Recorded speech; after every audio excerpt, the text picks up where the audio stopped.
1 out of 2. The Bulldogs down by 6. They've been down by as many as 13. Jordan Carr. Kubicki. Oh, nice pass underneath. A little behind Stella Pattershall. That's why she couldn't get that and just had to reach behind a little bit. Right outs. Forcing her way in.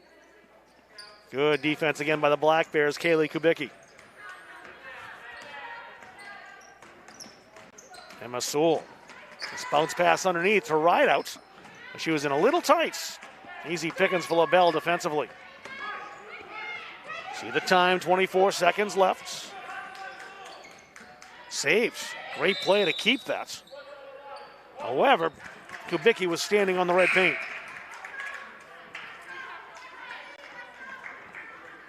Katja Worth back in. Next is Michaud. Heads to the bench. Bulldogs with 17 seconds to go to cut that to maybe a 4-point or 3-point gap. Won't happen here, however. Jordan Carr, another steal. Stella Pattershall passed off, finished very well by Kubicki. Kaylee's got 12. And on that note, that pretty shot, the third quarter ends, an 8-point lead for Maranacook. We'll take a quick break, come back for the fourth quarter. The Bulldogs down 8. You're watching on Munzing Media. Hey everyone, Travis Mills coming to you today to let you know more about CBU benefits and the plans that we offer. We're going to talk today about the accident plan and why it's so important for you to have the coverage that we offer. So one of the things with this accident policy that's really important is that a lot of people don't even understand how it works or how to use it. People think, well, I'm never going to get injured, I'm never going to get hurt, so there's no reason for me to really have it. But statistics tell us that over 40 million people are in an accident every single year in the United States. And why that's so important is it's not just for the car accidents. If your kids are hurt on a playground, if you're hurt lifting something or out doing some kind of activity, there's always a need to claim on an accident policy. Whether you're a child or into the later years of life, there's always the need for an accident policy. Thanks so much, Alex. I appreciate that. For more information, visit cbubenefits.com to get yourself protected from life's unexpected events.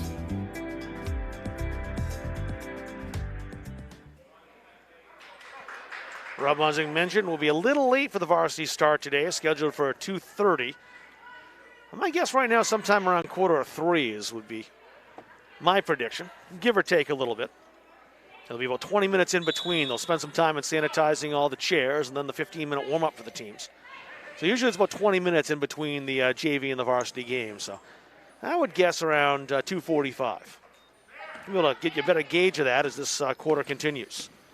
Yeah, and we'll put a little clock up, too, so you'll be able to keep track. We'll sync it up with the warm-up clock so you'll know when the game's going to start. Rideout intercepts the pass. Kayla Lee for Halldale. Eliza Pattershall draped on her. Reese on the floor, took the ball away, but unfortunately couldn't regain her balance legally. Good gymnastic play, though, just to get possession of the ball back. Bulldogs with some pressure. Jordan Carr able to break it. Worth's pass a little behind Kubicki. And the Black Bears last to touch it. So 5 new players in the contest for the Bulldogs. Rita Benoit's back in. Kayla Lee as well. They'll see some time in the varsity game, as will Lexi Rideout. Carly Reith's in there too. And Olivia Gibbons as well. The Bulldogs turn it right back over, so it's Maranacook basketball.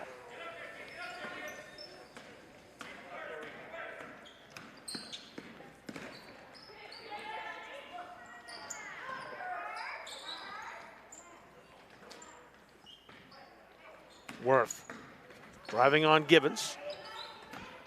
LaBelle backing her way into the paint for the hook shot. Pretty. She's got 9. She and Kubicki have really done some damage to this Halldale team today. Kaylee's got 12, and Allie now with 9 points. Speaking of damage, Jordan Carr has done that as well defensively. Another steal for her. Pattershall handed that off. Kubicki a rare miss. Good hustle to save that. It's picked up anyway. Can't follow the hustle by LaBelle, but Gibbons there to claim. And it's Black Bears basketball.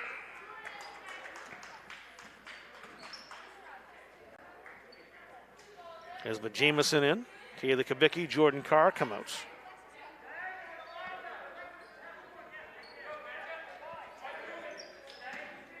It's 10-point contest. Bulldogs have made some inroads to that, but every time they do, the Black Bears hit the throttle a bit and extend the lead. The Bulldogs will get a chance here off the misplay.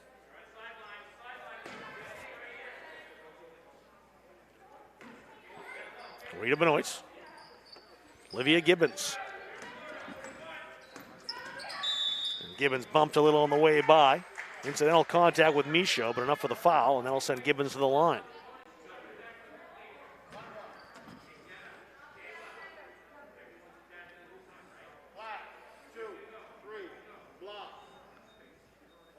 Michaud's fouls her second. Gibbons a chance to eat into this 10-point gap with the clock standing still.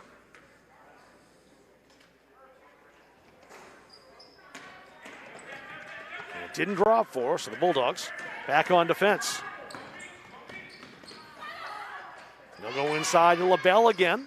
First chance, no. Second chance, yes. The Bulldogs have had no answer for her down low, and she's got double digits now with 11 points. Benoist. Caught iron, right out, runs down the rebound. Gibbons. Ooh. Is it a 2 or a 3 is the question. No signal yet. Just a 2, I guess. Toe was on the line. And they called it a 3 up there on the scoreboard, so I guess I will too. I thought maybe her toe was touching. Well, we got a way to figure that out, Rob. Yeah, we can look at that. We'll call it a 3 for now. I have to change that. Right outs. Some rare daylight, and she hits it. Those chances haven't been there for the Bulldogs. Lexi Rideout took advantage of the rare time that was. Take a look at the 3, Rob. See what you think. Let's see if her toe is on the line. You're watching number 4, and I think it's on the line. Looked like it to me. My original call stands. Yep. Well, 3 points on the scoreboard, though. Rideout just hit a bucket to give her 2 more. What did the officials signal? There was no signal. There was one. That's what I was wondering. They put 3 on the scoreboard. I was waiting to see if any signal was made. So I was ready to call it a 2. You know, I can slow that down even a little more, I think. Rideout cashes that in. So Halldale down 6 again. There's the pressure from the Bulldogs. And they get the ball back. Kayla Lee aggressively on Jordan Carr, forcing the turnover. Here it is again, Rob. Yeah, I think she's on the line. I don't think it's going to matter much, but I think she was on the line. Katya Worth is picking up her 4th foul.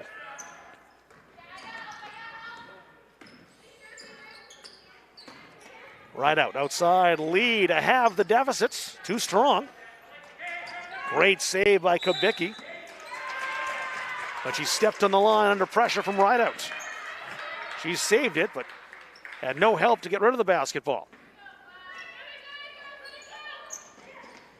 Rideout puts it up. Excellent defense by SMA Jamison, too, just to stand tall and alter that shot. Stolen away, Jenna Lee. Jenna trying to blaze down the court, did. Puts the wild runner up. Thought she might be able to use her speed to get by Kubicki, but Kubicki stayed with her stride for stride. Yeah, cut the angle down well. Forced a real tough shot. Stella Pattershall to Eliza. Into the paint she goes, trying to pass that off to Kubicki, who I don't think was expecting that. Sub in for the Black Bears. Worth back in for Pattershall. Bulldogs in the double bonus here too, so if they can get to the line, they'll get 2 shots from here on out. They've only committed 3 fouls in the second half. Gibbons not shy about advancing to the hole. Second chance, she'll go to the line. Jamison probably. We'll see if that's SMA's foul. Thank Jamie Medore for a fine contribution today to Munsing Media. I think this is Jamie and Ryan's second one. Thank them. Gibbons hits. Bulldogs down 5.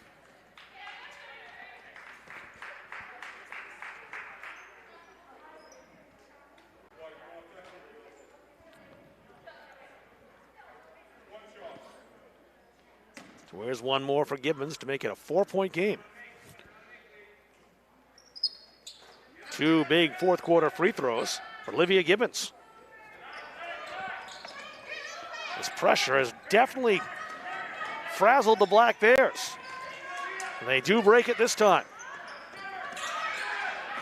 Kelsey Cormier ripping a loose ball away, and she'll go to the line as well as a foul being called on Stella Pattershall.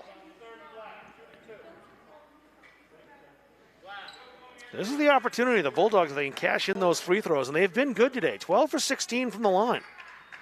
So they're shooting 75%, and those free throws can win you a lot of games if you hit those percentages late.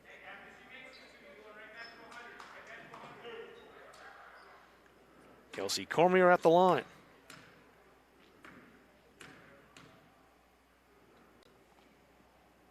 We'll get one more. Eliza Pattershall back in for Stella.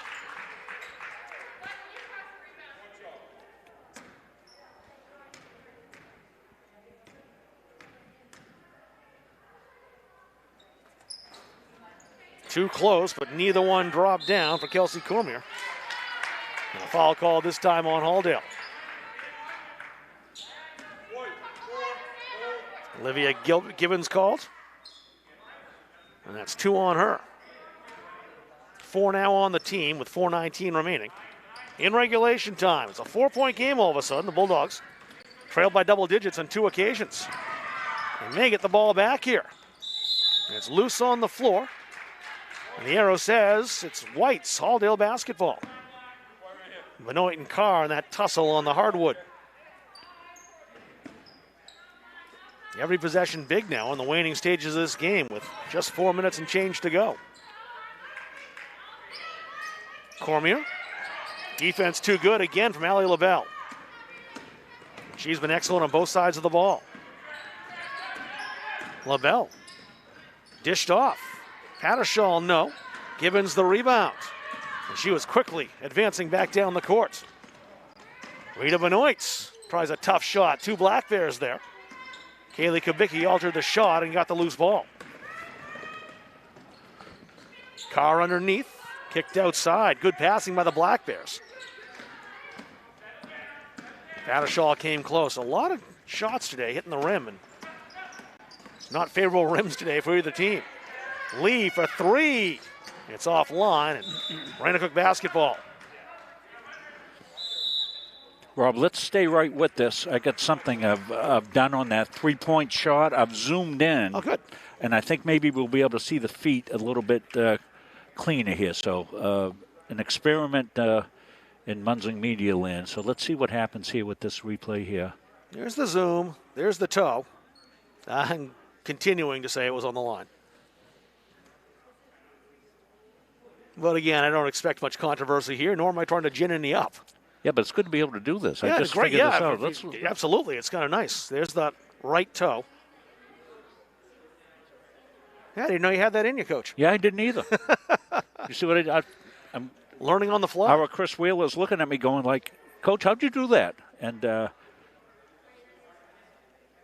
it's right here, Chris. This little wheel, I was able to zoom in on it. It's kind of what they do sometimes in the NBC and all those things where they zoom in. Yep. So Rob's original call, Eagle Eye, Rob Kennedy, said on the line. It just looked like that to me where I saw that, you know.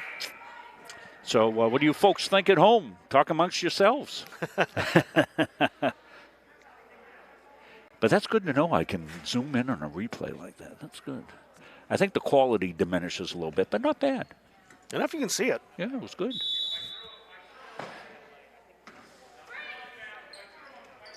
LaBelle to inbound, the Bulldogs pressuring.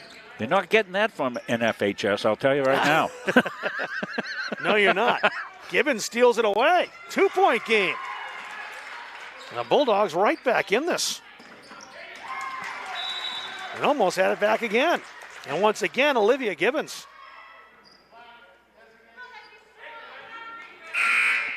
We'll have a Maranacook sub.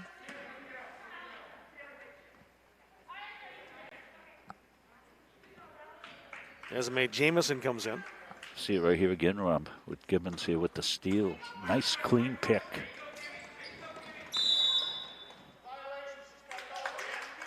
Bulldogs get the ball back as the Black Bears stepped into the court before they released it. So Bulldogs can tie or take the lead.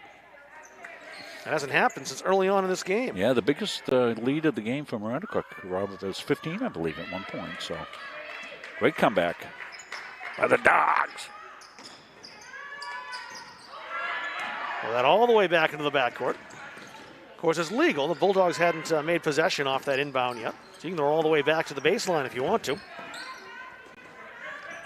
Gibbons had her pocket pick from Worth.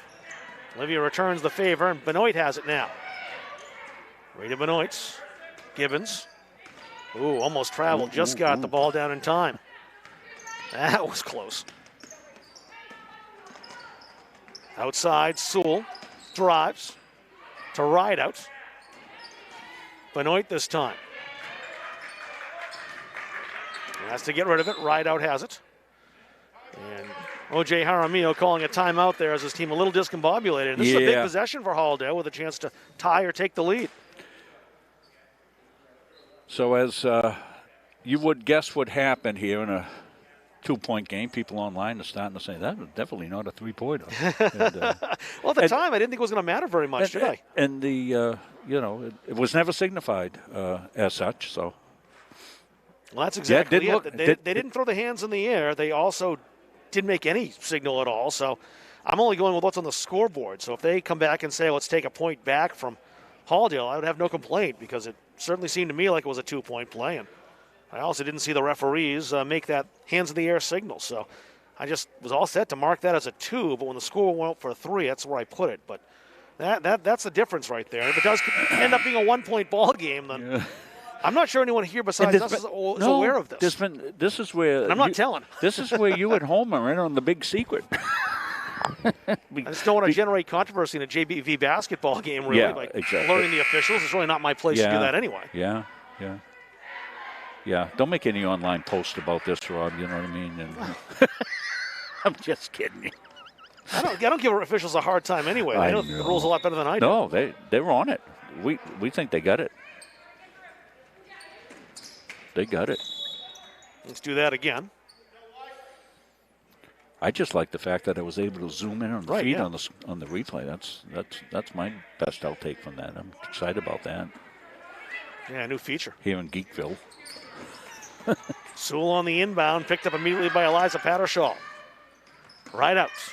Shoots for the tie. Oh, nice. Close, but no, it just rimmed out.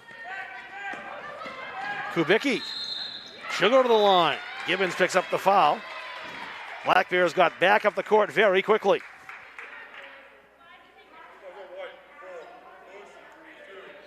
Olivia Gibbons fouls her second. That'll send Kaylee Kubicki to the line. I can't tell you how much just having one event or both games has made my life so much easier. This would be panic time for us because we already would have set the start time for the varsity game, Rob, and we'd be in tweaking it and trying to figure. You've seen us have to do that, and it's a crazy time. And now we just we go with the flow. And LaBelle back in. Kaylee Kubicki gets one more.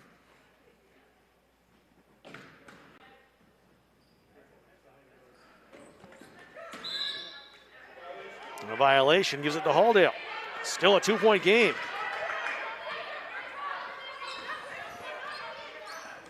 Maranacook just 3 for 11 from the line. The Bulldogs shooting 12 for 18. That has been a big difference.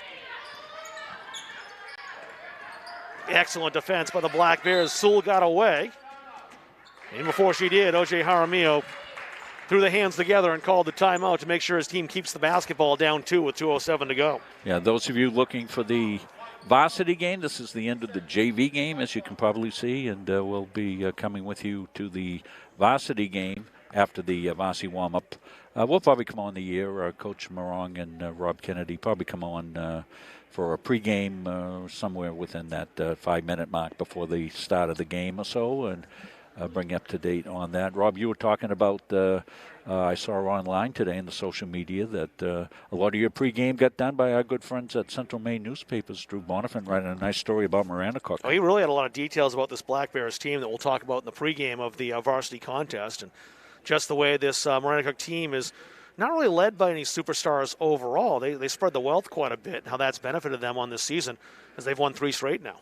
Boy, great job here by the Dogs to come back in this one. I mean, they were really in trouble, down by 15 at one point. They couldn't seem to get past that 7-point area, Rob. They just could, it'd be 7 points and be back up to 9 and back up to 11 and down to 7 and back to 9, and then they finally crashed through that. Now we got ourselves a 2-point game and 2 minutes left. We got ourselves a heck of a tilt here. Halldale was down 9 at the half, 21-12. And by double digits a lot in the third quarter, but they've roared back to life. Rideout doubled, takes them both on, and scores! And the Bulldogs could take the lead. Lexi Rideout, 10 points. And a lot of those by Lexi have been in crunch time. Foul from Eliza Pattershaw is her second.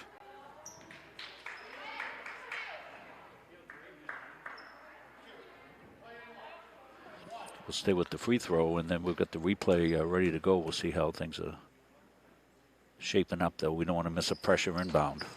The second one won't go. The rebound fought for, loose on the floor. Black Bears have it. It's tied up. And the arrow favors Maranacook. Now we can look at the Lexi Rideout move in underneath. Just powers up through the defenders, uses a glass, and gets it home. The Bulldogs been better in that area in the second half. Certainly, they were being eaten alive on the boards and down low on the glass. So not a backcourt violation there as Olivia Gibbons tipped that in the backcourt. Jordan Carr for 3, close, no. Rebound, grabbed down. Emma Sewell. And it's a held ball. This time, Halldale's got the arrow. We'll flip it back on the inbound. Maranacook will take the next one. That could be pivotal. Kayla Lee comes in. She'll take Carly Reith's spots.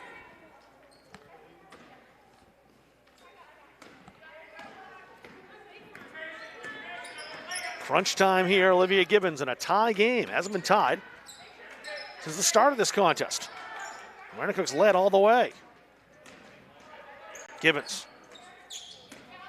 Trapped behind the arc, tried to drive, nothing doing through Ellie LaBelle.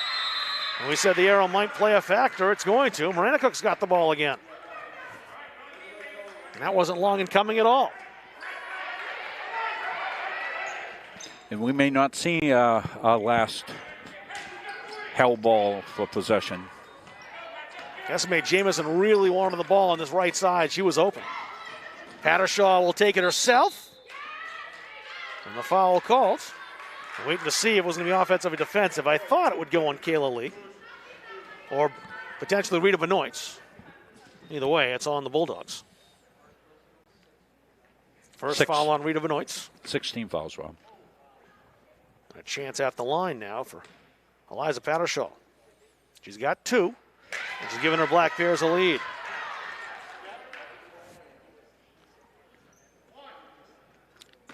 Maranacook has been cold from the line, but if there's ever a time to get hot, it's right now. And Pattershaw hits them both. The lane violation called, though. So it stays a 1-point game. Up over the top, had it outside. The Bulldogs get a break. So that came right to Kayla Lee. Sewell, right out. Close? No, another defensive rebound, Ellie LaBelle. Excellent position by LaBelle to snatch the ball away. Black Bears back down court. Who'd it touch? I think it's Maranacook basketball, and it will stay that way. Kaylee Kubicki back in. She'll take Jamison's spots. Yeah, Maranacook can run clock here, Rob. If they get fouled, they'll shoot 1-on-1. Here's a chance for Carr for 3. It's short. The putback won't go on the first attempt. Loose on the floor again. It's Halldale basketball. They've got the arrow. It's really coming to play in the last 2 minutes. Just as you foresaw, Not this much. Halldale trails by 1. And we got a kick ball there. As that was on Kubicki, it hit her in the foot. Kind of tough luck on her. She was moving that way anyway. Almost stole that away. 30 seconds remain. Got a thriller here in our opening of 4 games here at Halldale today. Stolen back. Black Bears have it, a chance to kill some time and maybe score. They'll score and kill time. Kaylee Kubicki again. That time left-handed. Oh, what a finish. She's got 14 and a chance to make it one more. And what would be worse for Halldale, she'll make it a 2-possession game. Emma Sewell commits the foul.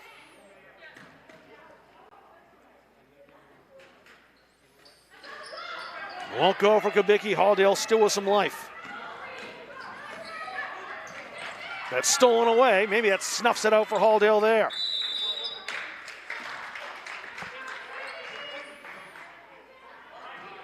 Bulldogs had no choice but to stop the clock. That'll put another Black Bear at the line, and again, it'll be a 2-possession game if Jordan Carr can hit this first half of the 1-and-1. Falls on Lexi Rideout, it's her 4th. Jordan Carr at the line. This will do it if she hits it, you'd think. It doesn't go. Loose on the floor, but Maranacook takes it. Lee gained possession, but was on the red paint. And the Bulldogs will have to foul again and do so quickly if they don't get the steal on the inbound. Great inbound pass, and now there's the foul. Allie LaBelle, she's got a chance to win it. And that's the 5th on Lexi Rideout, who just had to stop the clock.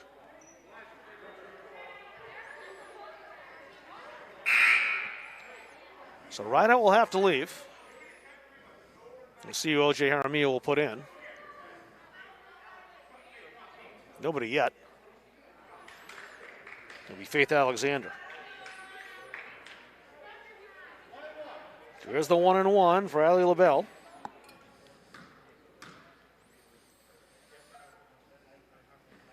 Hits.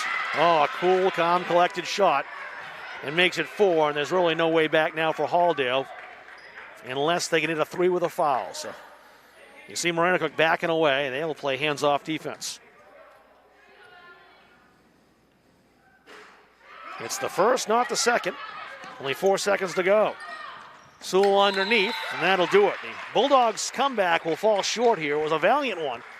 Down by double digits on a couple of occasions. They got back to make it a 1-point game at 1 point.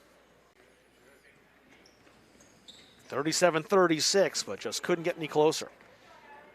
Faith Alexander injured on that play. With just 1.6 seconds to go. She's being attended to now by Jill Haskell.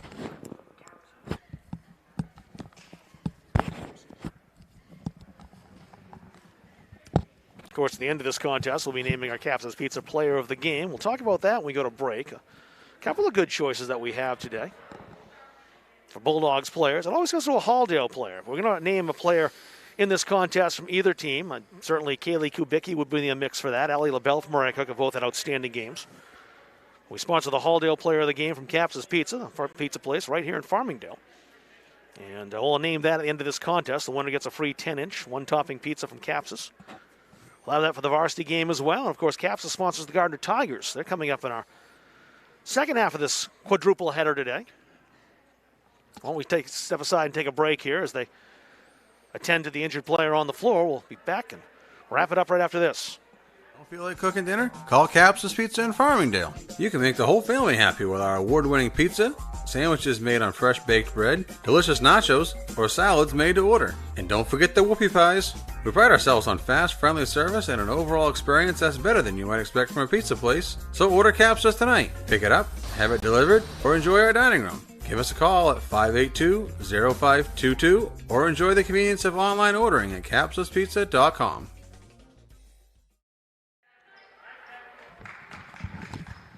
Just going to inbound the basketball now. We'll mention the Capsa's Pizza Player of the Game. We'll See the Black Bears just get this into winds and clock, and that will do it. 40-36 is our final score. And talking about that Caps' Pizza player of the game, a couple of Bulldogs to choose from, but we'll go with Lexi Rideout today.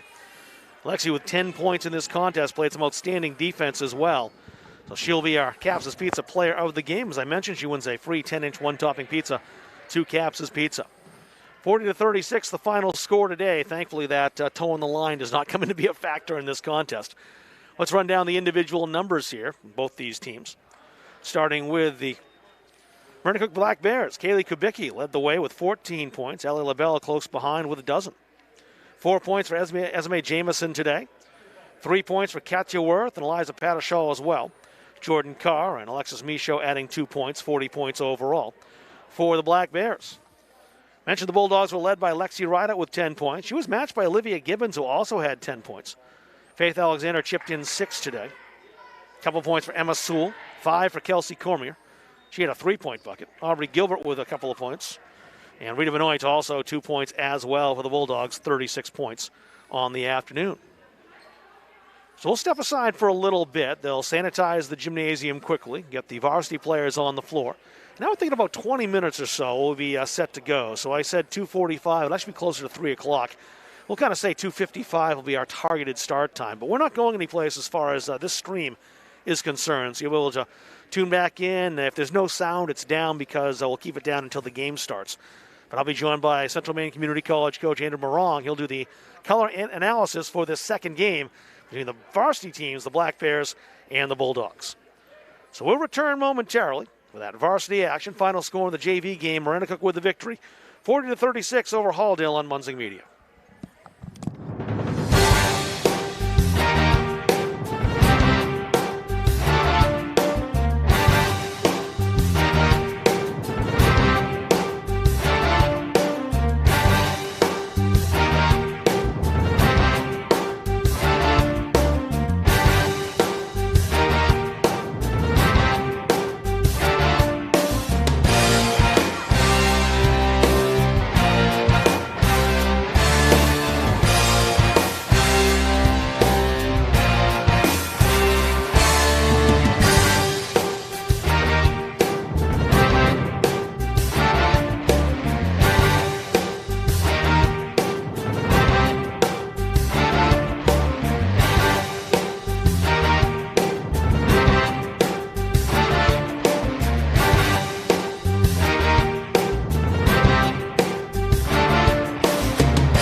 Two teams that share a border when it comes to their districts. Hollowell and Manchester do touch, but the teams haven't played a competitive game since 1996. All set to do so here today. COVID has changed the schedules a bit, and we are very glad and happy to welcome the Maranacook Black Bears to the Penny Gymnasium here in Farmingdale. I'm Rob Kennedy, along with Central Maine Community College head coach Andrew Morong. Rob Munzing on our production, Chris Wheeler on our camera today. And Coach, thanks for joining us. Looking forward to this contest, too, and plenty of talent to watch on the floor this afternoon. Yeah, I'm very happy to be here. And, COVID has created this matchup, and it's probably a matchup that should happen every year, regardless of classes or conferences. So I'm super excited for this. And I think we have a battle of two talented teams and two very talented point guards. I was talking to Karen Magnuson, the Maranacook head coach, before the contest. She said the same thing, that she'd love to do this again, but the rigid conference schedules make that difficult. Maybe someday some open dates as far as non-conference play, such as the colleges allow, might be something these conferences would consider. COVID might change that, but that's probably a topic for another day. You mentioned point guards in this contest, too. Let's start Maranacook first of all.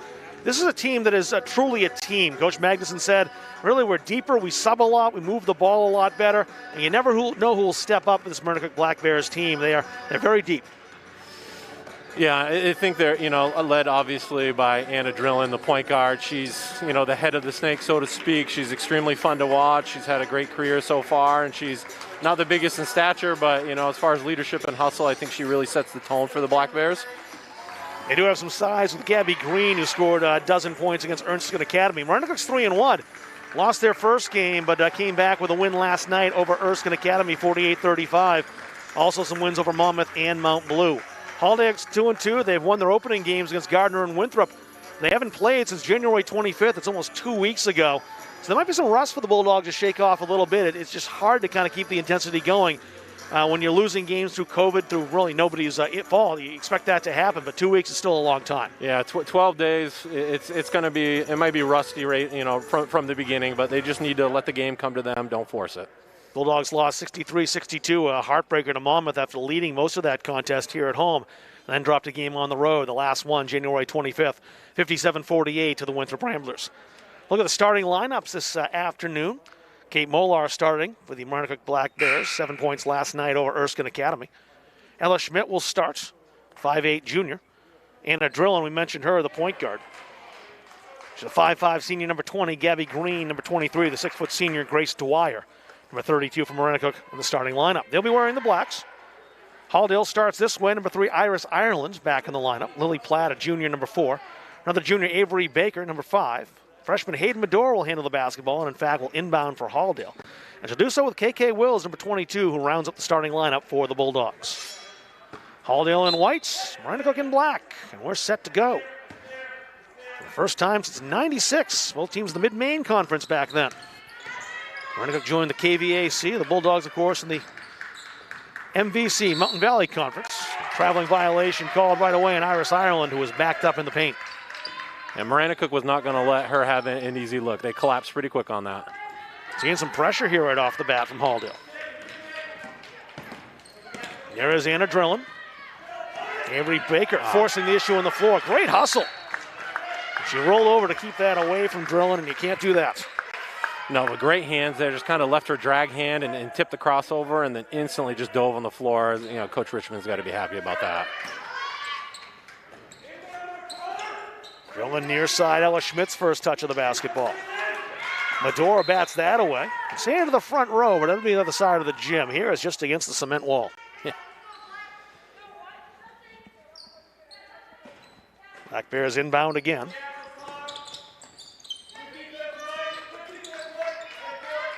Drillin exploring options. Ella Schmidt around a screen. Dwyer's the open girl on that side and almost rims in that three. Black Bears keep the basketball. Good work underneath by Schmidt. Yeah, it's a great look for the Black Bears. Drive and kick to a wide open shooter, just in and out. Keep getting more looks like that.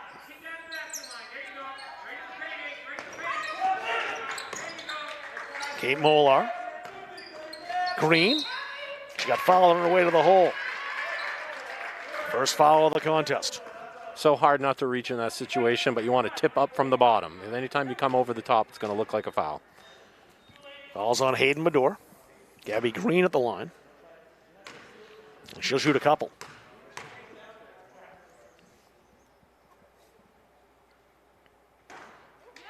Black Bears draw first blood off the glass. The bank is open this late on a Saturday.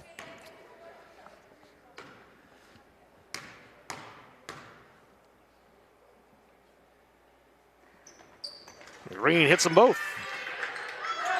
One off the glass and one nothing but net. Yeah, take them how you can get them.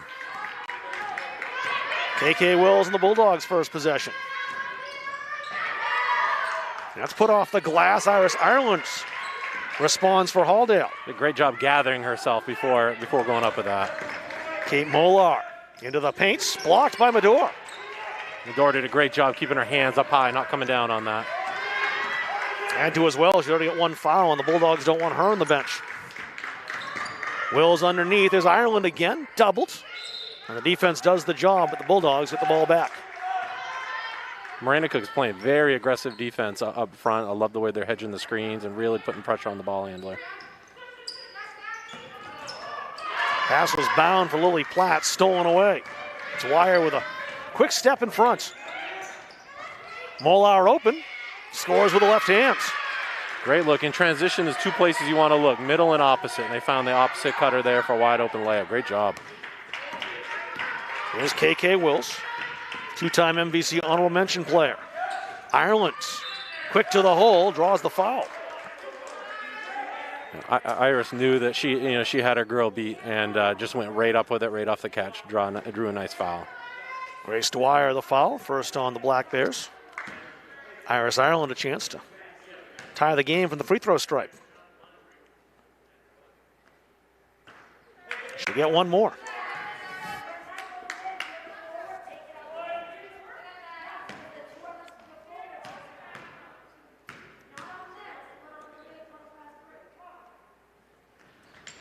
That's good.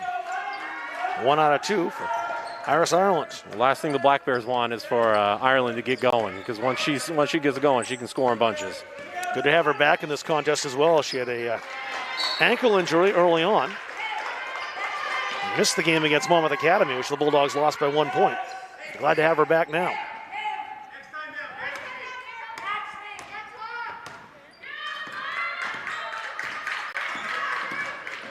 Wills. Baker outside, fake the three. Now she's in trouble. Great help side defense by Gabby Green. Just walked right into a trap, didn't she? Yeah.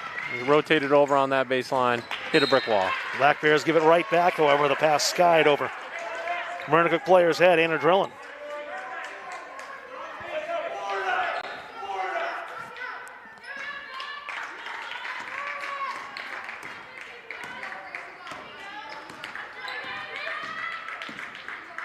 Baker.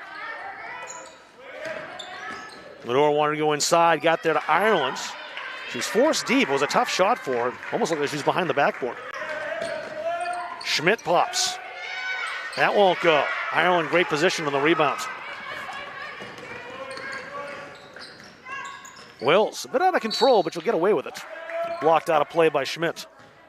On that last sequence, Green came away with the takeaway and then pushed the ball up court and was the first Black Bear in position in the paint. Would love to have seen them reward that. Anytime a big runs the floor, you got to reward them.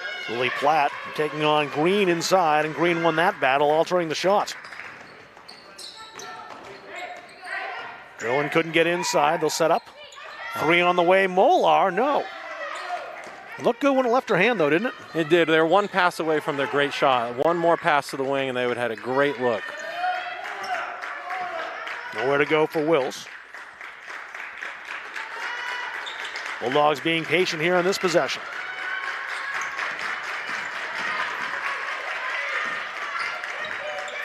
Ireland takes on Molar, draws the foul.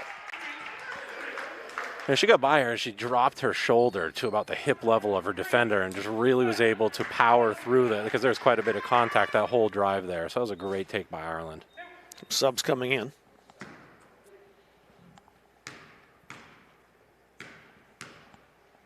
AJ Greenhall set to go for Halldale in a moment. She'll come in now and she'll take Avery Baker's spot.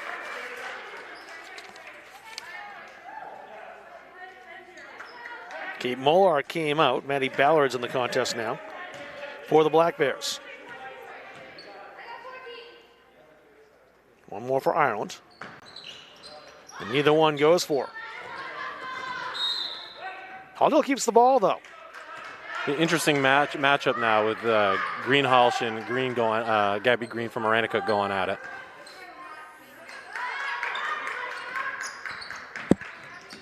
Ireland blocked that time. Too many Black Bears. Maddie Ballard with the block. And Wills steals it away. Yeah, great hustle by KK. Ireland ahead of the pack for the layup for 2. And Halldale with their first lead.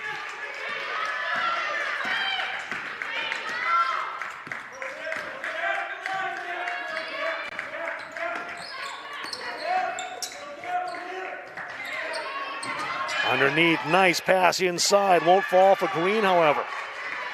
I think she could have gone up without that dribble there. I think it took her a little bit too far underneath the basket. Lily Platt surveying the scene for Halldale at a little daylight. KJ Greenhalgh, the freshman's first touch of the basketball. Toward her fellow freshman Medor, stolen. Green stops, hits. Under pressure from KK Wills, didn't matter. She's just impacted the game in so many ways already. We're not even 5 minutes into it. The Black Bears back up on top by 1. Platt.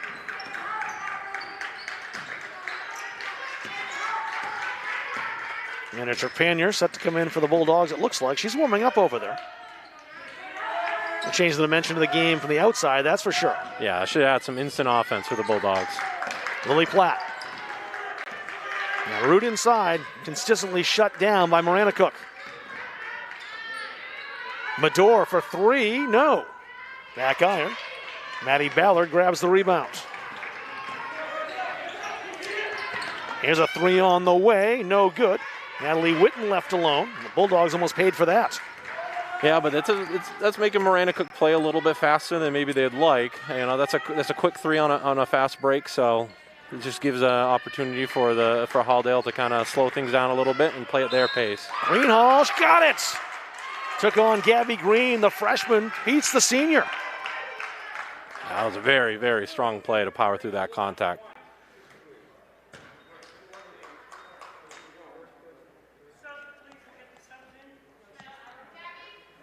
Trepanier will come in. We'll take a look at that shot once again.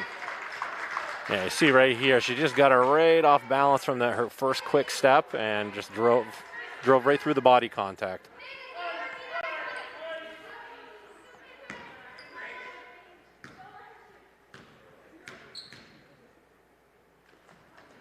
Greenhalgh hits, completes the 3-point play. Pressure for Halldale. They back off. They might come into the front court, but they didn't. Drilling and Medor. Another senior freshman matchup here. Ballard.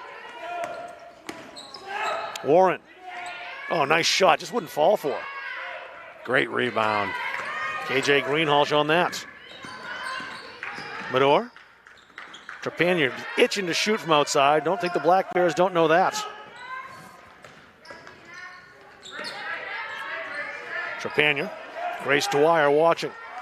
The errant pass gives the ball back to the Black Bears. I think there was a mask adjustment in the middle of that pass. That's a new little nuance to the game, I think, right now because of COVID. I'm just impressed these players can play with a mask at all, but they've gotten used to them pretty quickly. Don't be wrong, they'll be glad to be shut of them next year, hopefully, but yeah, they've done all right with them. Oh, great pull-up jumper. Yeah, drilling left by herself with the elbow, and she'll hit those more often than not. Yeah, nice balance off 2 feet. Great look. 8 points for the Black Bears. 4 of them by Gabby Green. It was Drillin's first 2. Forced into Greenhalgh, she was doubled. Back comes Witten. A scoop, and 2 more. Seeing some balance out of this Black Bears team. It's coming from all directions all of a sudden. Yeah, it looked like Greenhalgh wanted to set a ball screen like she's doing right now. And there must have been a little of miscommunication. Trepanier, NCAA 3, doesn't fall. Rebound fought for, and a held ball. We'll take a look at the replay. Yeah. See, Drillin just stops, pops, doesn't really get much easier than that. If you can't get a layup, get a nice, beautiful mid-range jumper like that. a lost art in basketball these days, that's for sure. Kate Molar back in. Halldale's made some changes as well. Avery Baker has come back in the contest. Aubrey Gilbert, we would see some minutes. She's in now too, as is Moira O'Connor.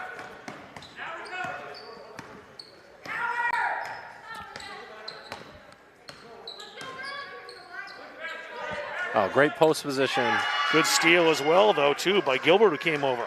Yeah, post entry, you want to put it right on the post player's numbers, so a little bit stronger pass, but then also the post player needs to take a little baby step to the ball to catch that.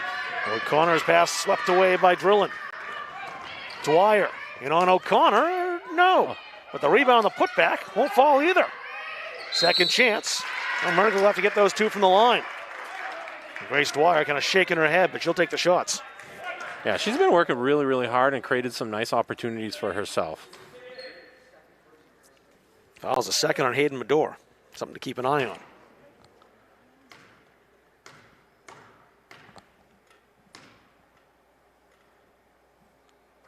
So coach is subbing her out right now. Yeah, KK Wills will come back in. And she might be done for the rest of the first half. Depends on how loose coach plays it. Not something the Bulldogs want to contend with, that's for sure. 1 out of 2, the Black Bears may get another opportunity, but Aubrey Gilbert makes sure they don't. Baker to the hole. And a blocking foul called. Baker will earn it from the line. Yeah, it was a good call. She was not there in position, but great idea by the defender to try to step up and take that charge. But, going off 2 feet like that, nice strong move, drawing the foul. She deserves these 2 foul shots. Kaylee Kubicki committing the foul. Baker at the line for a couple.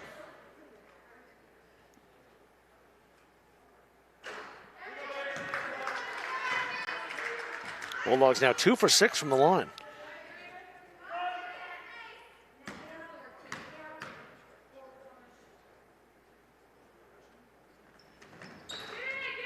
Oh, the second one falls. Took a while, but it went down through. Drillin, the senior. Watched by KK Wills for Halldale.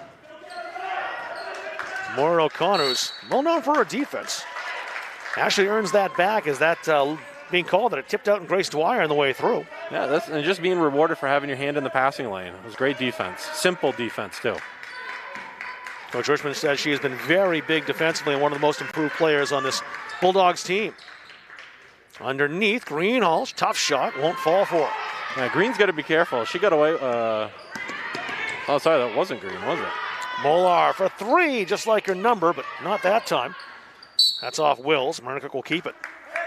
I think that was Dwyer trying to challenge that last shot. You got to be, there's a certain point risk versus reward. She didn't have a great angle at the backboard, so if she makes one over you from that angle, she deserves to make one.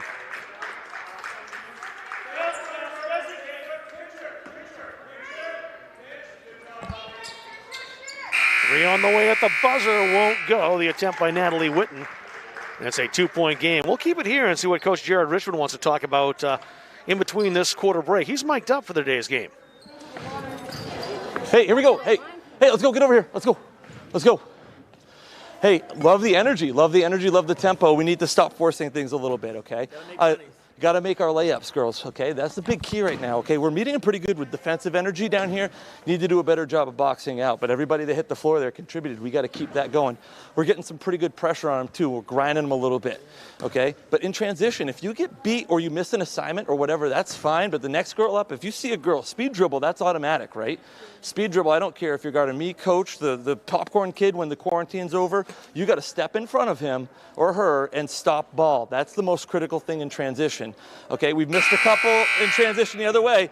Good job moving the ball. Get wide. Hey, on Falcon, let's go corner in. That's there for us, okay? Good job. Don't force things. Just be patient. Much better offensive. Let's go. Together on family on 3. 1, 2, 3. Family. Yeah, I don't do much armchair coaching, but I'm going to take issue with one thing Coach Richmond said. The popcorn guy is pretty dangerous. Very true. Very true. Well, I think his message was spot on. I don't think they need to change too much at all. See who starts with the basketball. I forget which way the arrow's going. Halldale gets it. Bulldogs didn't know either. Neither did the Black Bears. Wills and Trepanier the backcourt now for Halldale.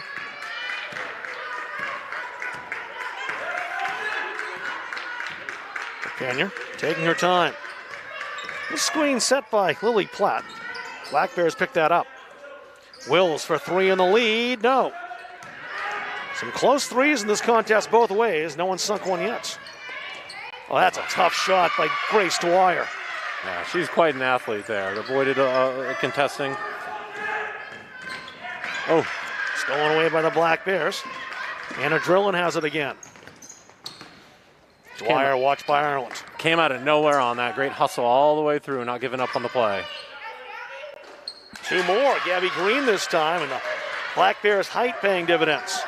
Back in the game, immediately making an impact again. I'd like to see the Black Bears keep feeding her. Green's got 6. And it's a 6-point lead for the visitors. Trepanier. As predicted, they're not really letting her breathe outside. Grace Dwyer's right there with her. They know when she gets hot, it's trouble for opponents. Wills trapped. Iris Ireland. Trepanier open now. On cue. Great on cue. Wow. Now having her in there, that's going to force the Black Bears to kind of come out and guard them. That's going to open up more space for everybody else. Gabby Green. Dwyer to answer right back. No. Bulldogs can potentially tie it. With this trip down the floor, they're down 3. Ireland poked away by Molar from behind. Black Bears have it back. Drillin guarded by Wills. Uh-oh. Green's open again. Iris Ireland pops back up. She's okay. The Halldale bench held its breath for a moment. It is Ireland, though, guilty of the foul. We'll see the three-pointer again. No one within 10 or 15 feet of her. You know, Black Bears do have to be more aware of that. I know they know that. I'm sure coach has already reminded of them that.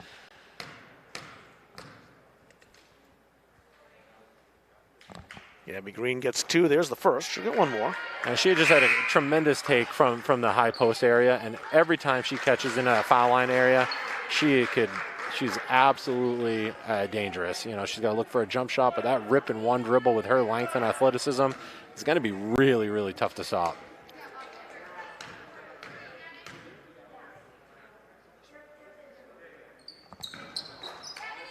Second one doesn't fall either. Bulldogs back down.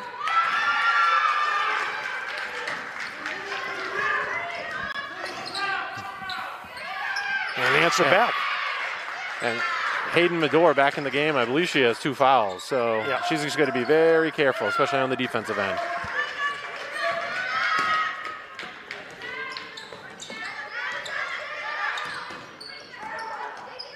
Iris Ireland won't go. She'll go to the line.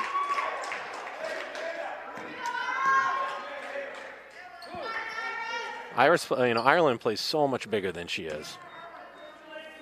And there was Medore's bucket right there. Yeah, she's got to be careful. He had nice balance taking it to the rack that time, but cannot pick up her 3rd foul. 1 more for Iris Ireland. Ireland's the type of player. She plays so much bigger than she is. You know, she posts up a lot. I'd like to see her really catch in the high post a little bit more and use her athleticism. She's very quick.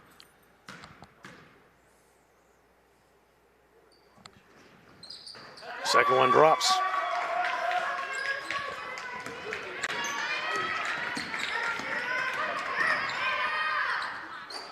Scoop won't go. Drillin came close.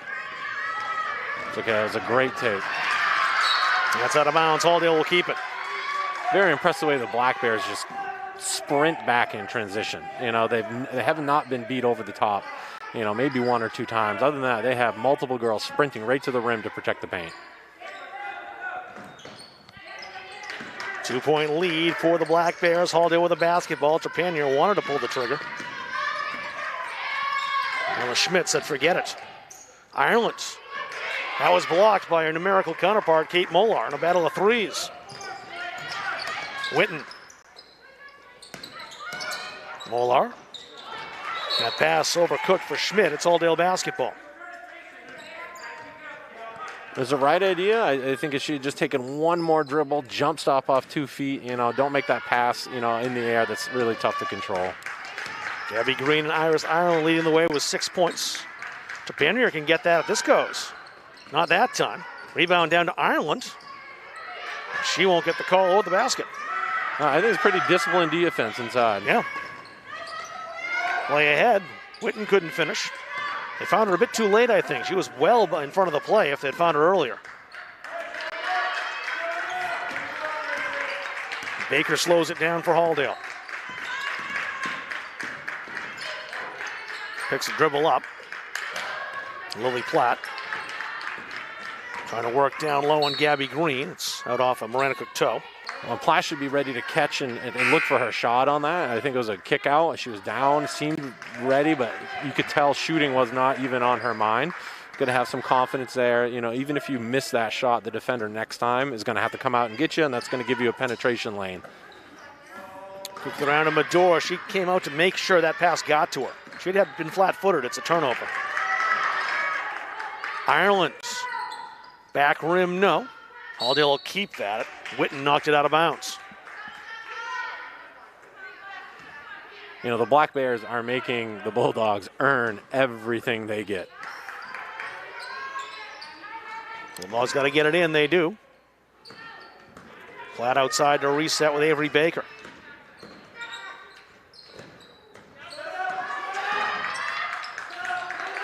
Medor sets it up again. Halldale resetting.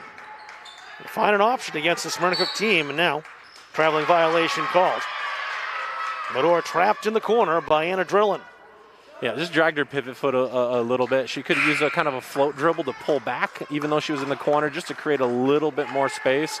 But yeah, once you pick up your dribble, it's you know, the adversity's on. Bulldogs want a little more height. KJ Greenhalgh in now for Iris Ireland. Bulldogs almost picked up a steal. Black Bears keep it.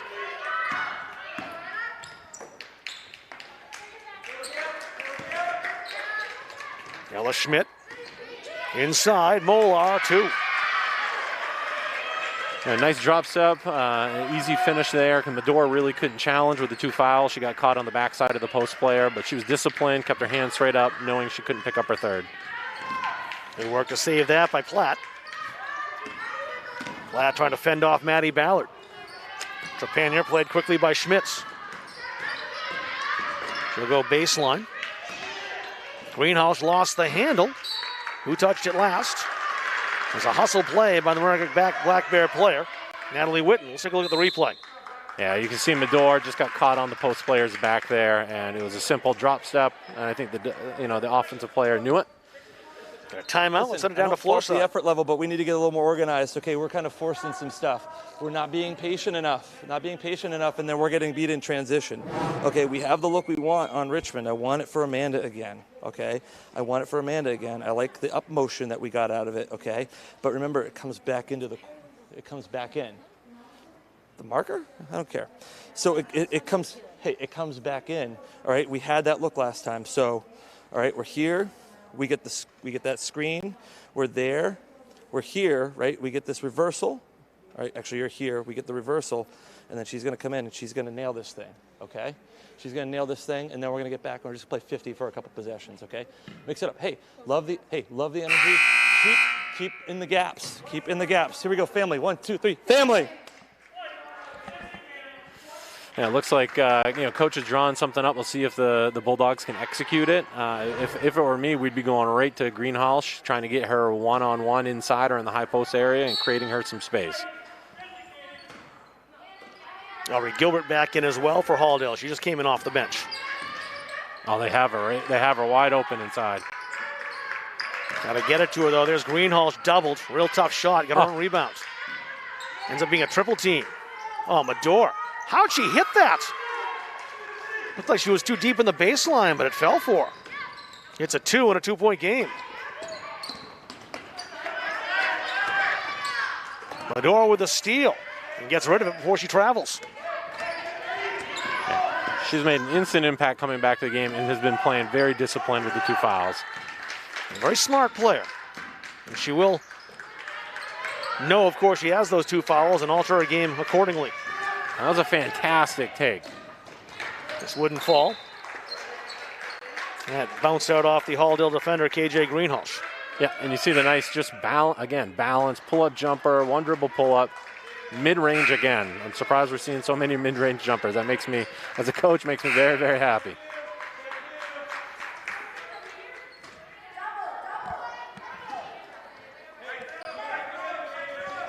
Kaylee Kubicki stepped back in for the Black Bears. Medora out with those 2 fouls. She's getting some time on the bench. And the open player, Kubicki, came in. No one knew. Yeah, and Drillin just drew the defense right to her and just dished it off for the easy bucket. 4-point lead now as we in the waning stages of this first half. Black Bears in front. Baker to kick it back outside. Greenhalgh a long 2, way too strong. That's okay. That's a shot she's going to have to hit later on in her career, just a freshman. I'm glad she's looking for it. Nice scoop by Kubicki. She's been instant offense. 4 straight points for Kaylee Kubicki, the sophomore. And 8 points off the bench last night against Erskine.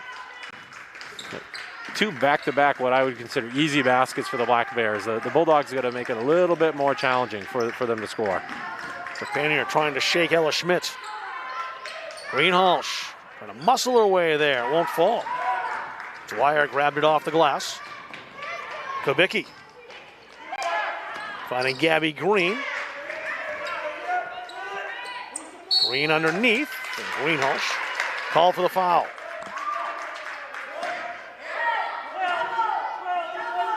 That's all right. She just kind of nodded off a little bit on help side, kind of took a break. You always want to have active hands, eyes, and feet, but with experience, that's going to come. She's just a freshman. She's got a ton of potential. Just her first foul as well.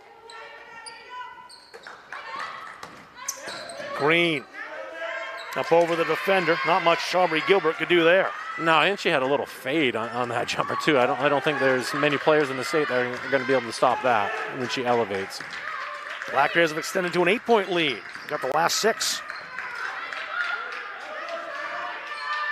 Trepanier with 40 seconds to go in this first half. Greenhalgh trying to battle Green. And Green won. Drillin with wheels. Bulldogs caught up. Schmidt wide open. Won't go. There's Green arriving. And Hayden Medora, scratch that. Ari Gilbert with a headlock. Look at that balance. She wasn't even squared up. A little fadeaway there with 2 hands in her face. That's just, sometimes just as a defender, there's not much you can do. You got to say hats off to the offensive player there.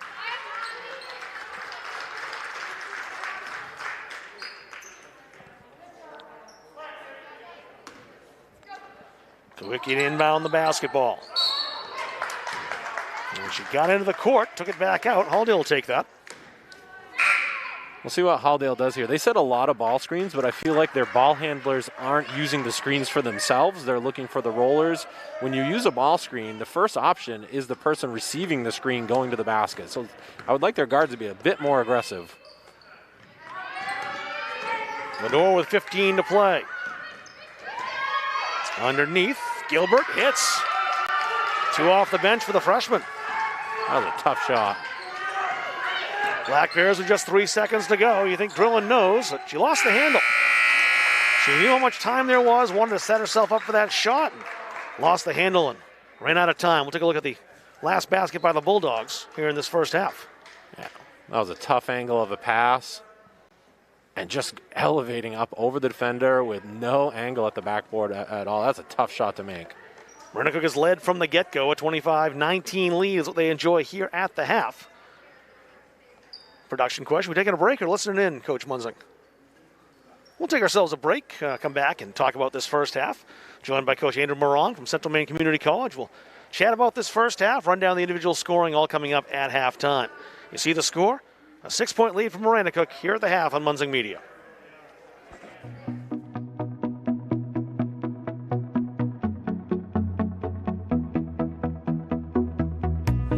The culture in PNG is very different. It's very special.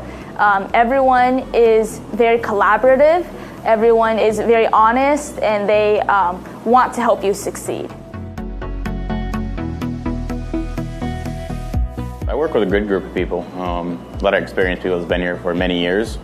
Some people that I work with have been here for 30 plus years. You have the tools to learn, the necessity to drive you forward, which are great. I'm getting my needs met career-wise. So I'm getting the leadership experience. I'm getting the coaching that I need to move on and move up. Great assessments of benefits we get here. You know, we get health insurance, life insurance, disability insurance, and it's all keys in. That's worth something to me, along with the pay, and know I'm going to have a paycheck at the end of the week. When I'm on the road speaking, I'm able to have sidebar conversations with everybody that wants to come talk to me. And I hear about their family and loved ones that are going through maybe cancer, maybe a critical illness, maybe something, being disabled from a job and not having the coverage that they need because their health care just didn't cover it.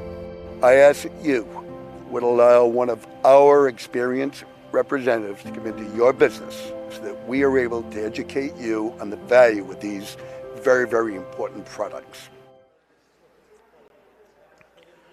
One of the things that Anna Drillin, the senior point guard of this Maranacook Black Bears team, said before the contest tonight is that we're an incredibly hard team to scout. You never know who's going to have an awesome game, and the scoreline reflects that right now. We'll take a look at the individual stats. Gabby Green leading the Black Bears with 8, but a lot of Black Bears on the score sheet. Kate Molar with 4 points, 3 points for Grace Dwyer.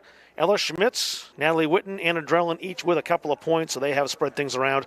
And Kaylee Kubicki with 4 points as well off the bench, so plenty of balanced scoring for this Maranacook team. Bulldogs look this way when it comes to scoring. They're led by Iris Ireland with 6 points. Amania Trepanier with 3 here at the half. Hayden Medore with 4 points. KJ Greenholz with 3. Aubrey Gilbert with a couple, and Avery Baker 1 from the line for their 19. So that's the way the scoring looks here at halftime. We'll take another break. When we come back, Rob Munz will be on a headset, and he'll talk a bit with Central Maine Community College head coach Andrew Morong. It's all coming up after the break. 25-19, a 6-point lead for Maranacook at the half on Munzing Media. 11 Hornets have established themselves as one of the leading football programs in the state of Maine. Goes to down, got his man wide open down the seam, going to be 6. Touchdown Hornets, just what the doctor ordered. And the Hornets know when it comes to fundraising that Maine athletic fundraising is just what the doctor ordered. So here we are today at Leavitt Area High School, and I've been working with Coach Hathaway. This will be my 9th year, kicking off his team. They're a great program in the state of Maine, and I enjoy kicking them off every year. They've got motivated kids, and they do a real good job with the fundraiser every year. I think you guys are ready to roll. What do you think? Yeah. Good luck, guys. Thank you. You got it. You're all set. So we've been working with Maine Athletic Fundraising for the last 10 years with Mark Smith. Mark's been very helpful to our program. The nice thing is we're in the preseason, double sessions, a lot going on, but they come in and take care of everything. You give the players a good talk, pump them up for the fundraising, get them the materials they need and some ideas to sell the cards, and then they get the kids out and go. So it's been very helpful to our program. We've been able to raise thousands of dollars every year, and it helps us out a lot. We're back here at Penny Gymnasium. Rob Munzing joining the broadcast here, and Chris taking over the production so I can talk to my good friend who I haven't seen for a long time, and usually I see quite a bit of this time of year down at Central Maine Community College. Coach Andrew Morong of the Mustangs. Coach, what's happening down there? Obviously no season, but it's a never-ending battle to find the next set of players, right? Yeah, that's right. We just recently announced our all-decade team, and we're in the recruiting process right now. And you're thinking, all right, well, who are we going after now that's going to be on that all-decade team 10 years from now? So exactly. That was fun to kind of project out. But no season, but we're not feeling sorry for ourselves. We've been recruiting nonstop since about April. So our team is pretty much set for next fall. We got the 16 kids that we want on our roster, and we're ready to roll the ball out and play. Well, that decades team, one of the things I noticed about that is for me it was name recognition, and that means there were lots of local kids, high school players here from the state of Maine on that decades team. Maggie Sabine from Oak Hill, and just kids all around the Central Maine area and around the state of Maine. Yeah, I think something that we take a lot of pride in. As much as we like recruiting globally, which we do, we always feel like to be the most successful program that we can be, we have to have at least half of our team from Maine, and from our area of Maine, the greater Lewiston Auburn area. Basically between Gray and Bangor is where we get a lot of our Mainers, and it's been amazing to see, Mainers come in and blend in with players from all over the world and then go out there and compete on a stage that most people wouldn't assume that they could compete on, and not just compete, but win, consistently. So it's pretty rewarding, especially when you do it with a lot of homegrown kids. So as we all look ahead, you guys are planning not to skip a beat with the program, right. as you said, using this time. As I've said, Coach, during all this stuff with what we're doing and having to make last-minute adjustments and all this, there's no time to complain about everything that's going on, because you'll just get yourself in a vicious cycle. So I like the positive attitude that you guys have shown forth. I'm not the least bit surprised, and really looking forward to getting down there, not only for basketball, but I see volleyball is recruiting great, and softball and soccer and the new facility. You guys really haven't had a chance to tap into that new facility. I know. We have a brand new gym floor that was just named after Coach Gagne, our men's basketball coach and athletic director. We have the brand new turf facility, multi-million-dollar turf facility with lights for baseball, softball, and soccer's. It's just it's been extremely unfortunate, but at the end of the day, it's a great learning opportunity for our young people. And I know especially the seniors and the college freshmen right now, they have really taken it on the chin, but this is going to make them stronger later on in life, dealing with this adversity now. And, I'm not a fan of any of this happening, but, I think a lot can be learned from it if you have the right mindset. And that's just what we're trying to show the young people that we work with directly, that you can make the most out of any situation, because it's not our job to produce basketball players. It's our job to produce leaders later on in life, and we spent the last 6 to 10 months recruiting, not really talking about basketball at all. Just talking about how we can make the most of our situation and trying to help our young people solve all of that. Well, I've always been impressed with the quality of the kids you bring in, and that means you're bringing in quality families at all. Talk to the folks out there about the recruiting process and how important it isn't just that you key in on that 16, 17, 18-year-old kid. You're keying in on the whole family unit.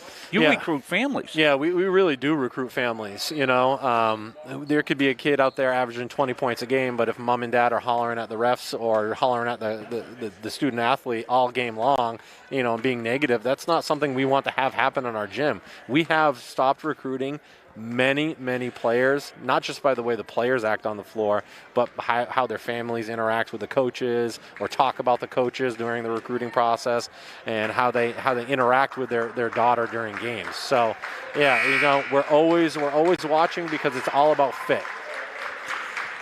Well, we've got some fitting to do here in the second half. 25-19. We'll take a quick break. We'll come back. Rob Kinney will join you for the call of the second half when we come back after this.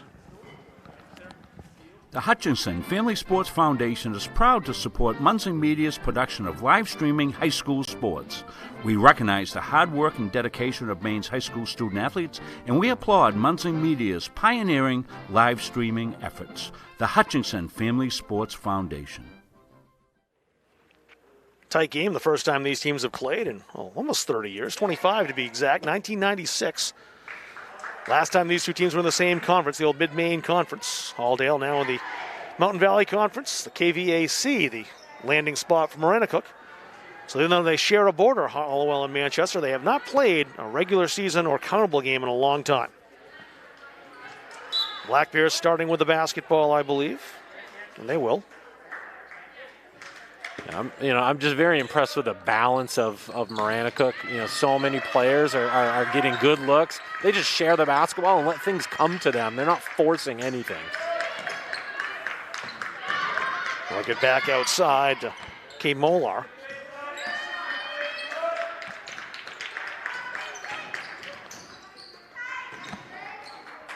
Green tried to go baseline. They'll find Molar outside for three. She's got two of those now.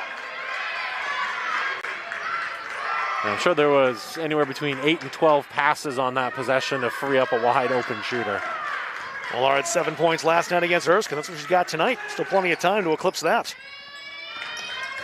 Baker to Ireland, working on Molar. It won't fall. Yeah, Molar, she's just a very disciplined defender down inside. She is not forcing anything. She's not trying to block shots. Take a look at that replay. Yeah, look at that. Green drawing the help side defender over. It's great, strong skip pass right to the shooter's pocket. Easy bucket. 9-point lead for the Black Bears. Wills striving to make it 6. Close, but no. And that's okay. That's not a bad shot at all. That's the one she wants to take, certainly. Yeah, the defender went underneath the screen, so that's what you want to do. Defender goes underneath, you launch that. Next time, they're going to fly out at you. Ella Schmidt's close. Ireland, another rebound for her. I think Wills and Medore need to be very aggressive this half, drawing fouls, attacking the paint, especially off the ball screens. Baker guarded by Dwyer. And just a little indecision on Lily Platt's part causes the traveling violation.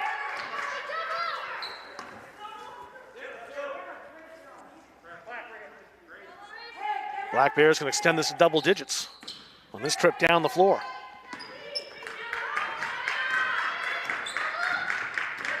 A little bit of a mismatch inside. Let's see if the Black Bears can get Green the ball somewhere in and around the paint. Drilling outside with a pass, the 3 to Dwyer instead. The putback, no. Second time won't go either. Blocked from behind. Ella Schmidt with the opportunity, but the Bears keep it. The Bulldogs have to check out a little bit better. They're undersized at several positions. They got to put a body into them, attack that ball in the air, and secure it with 2 hands. Molar on the kickout's already got 2 threes. Third one, not that time, just a bit short. It's a great look. Green drew 2 defenders there, right back out to where the ball came from. Wide open shot. Drilling approaches, back iron. I think the Bulldogs got away with one there. I think the Black Bears got 3 or 4 shots on that one possession. They've got to limit them to 1 and done if they're going to come back. They're down 9. Wills with a basketball. This is Maranacook's largest lead this evening. Baker. Into the paints. Aggressive take. Pass that to Ireland. Got fouled first. Yeah, that was a great take. Just simple. Just rock the defender one way, rip and go the other way.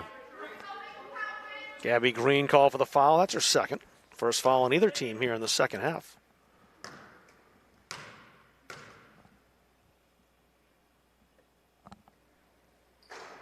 Baker hits the first, has one more.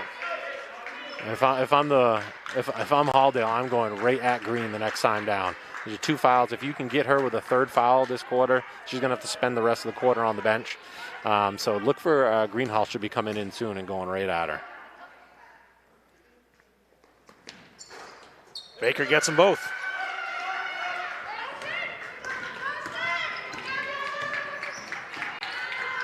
Anna Drillin handling the basketball, ever present, offensively running the offense for the Black Bears. Natalie Witten.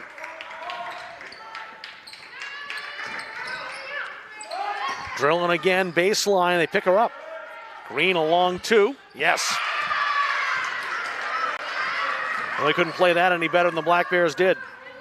Yeah, there's not much you can do about that. A 6-footer is going to be hitting 15, 18-foot jumpers. Iris Ireland, aggressive, got the ball. Second chance for Halldale. And he must have stepped inside Jared Richmond's head. KJ Greenhall, she's just about set to check in. Yeah, no surprise there. She brings a lot, and she changes the way the Black Bears have to defend. Medore's shot, no, a runner. Anna Drillin. Drillin underneath, partially blocked from behind. Wills, though, call for the foul. Let's take a look. That's that 3 from Gabby Green, or 2 rather. Yeah, Drillin drew both defenders. No one helped the helper. Green wide open. KK Wills called for the foul, just her first. She's shaking her head. I am too. I don't blame her. I thought that was pretty clean.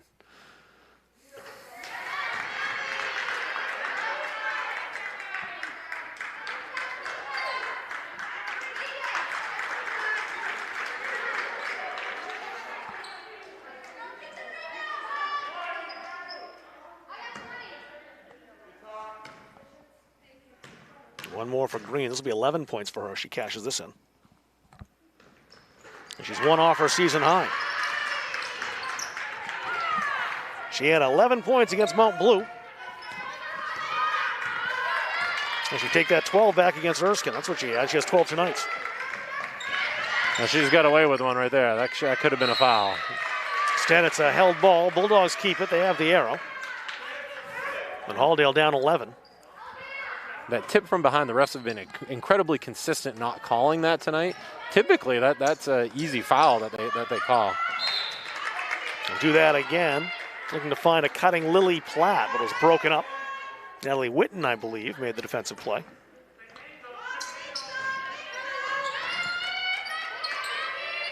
Greenhalgh. Go right at her. Aggressive. It pays off. 5 now for KJ. I think that not the answer, but it's one of the answers for the Bulldogs. Just keep getting her the ball and look for your kickouts.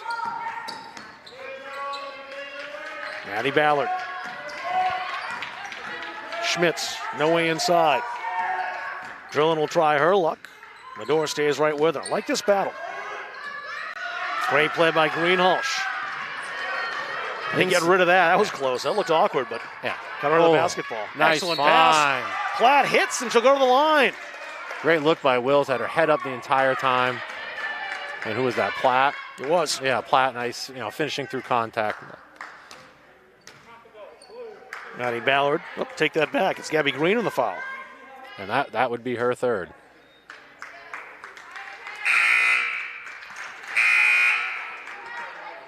And she's...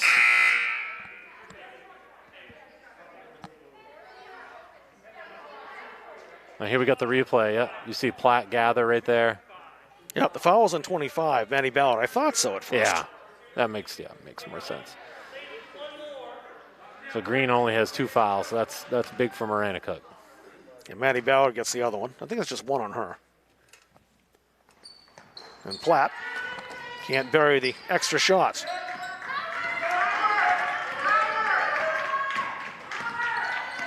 So it stays a 7-point gap for Halldale. Natalie Witten, pass that inside to Green. That was great help side defense. Greenhalgh, I believe, but a Halldale player down in that contact underneath. I did not see what happened. Didn't either. I was screened by too many Halldale players. It's kind of been bad luck for Halldale as they've been beset by injuries here. Yeah, I think she might have hit her head on the way down to the ground. Well, a noggin knocker, perhaps. We'll take ourselves a break. A 7-point lead for Maranacook. Back with you momentarily here at Halldale on Munzing Media. Feel like cooking dinner? Call Capsa's Pizza in Farmingdale. You can make the whole family happy with our award-winning pizza, sandwiches made on fresh baked bread, delicious nachos, or salads made to order. And don't forget the whoopie pies.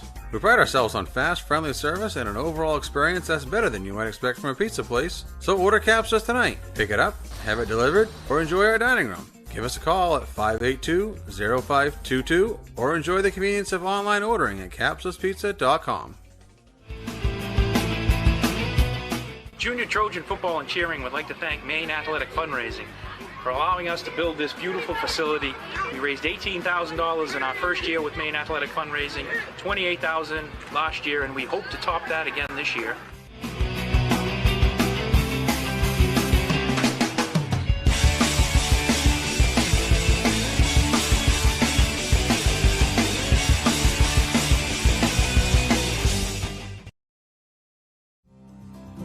JMH Associates is a boutique financial and management consulting firm that can provide customized solutions for your business or personal affairs.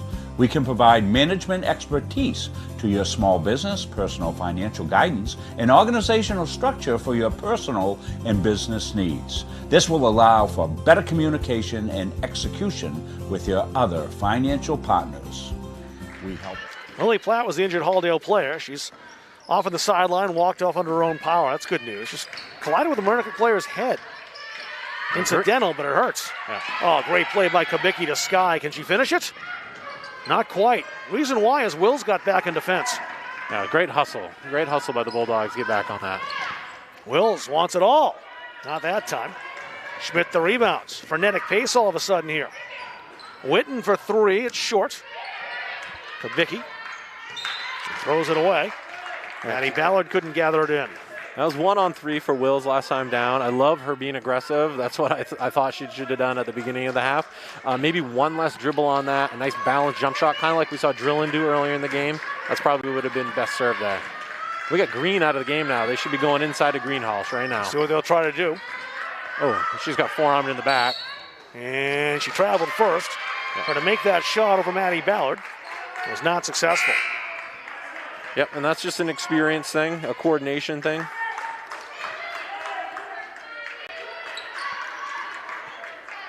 And she keeps working. She's going to be a pretty special player in this program. Lexi Rideout checking in now for Halldale. Screen Hulsh. Back to the sidelines. Bulldogs still trail by 7. Some pressure here from Halldale. Interesting to see if they can actually rattle Drillin. She seems almost unrattable, and she just can't be rattled. And I just love that. She's very confident. A lot of real poise out there by the experienced senior. Here she is again, that time blocked by Rideout, I think, got a hand up there. Aubrey Gilbertson as well for Halldale. I heard Coach Magnuson say stick that when Drillin caught the ball. So probably wants her to be a little bit more aggressive, looking for her own shot. There's Green underneath. Witten couldn't finish. Green again, no, but she'll go to the line. I couldn't see who kept that alive. Someone tipped that out right to Green. Natalie Witten, I believe. Yeah, it was a very smart play just to keep it alive, and that's what happens when you hustle. Sometimes the ball just bounces where you want it to bounce. Fouls on Aubrey Gilbert, her second. 2 each way now for both teams. Not many here so far in the second half. I shouldn't have said that. Green will get one more. Okay, Molar back in.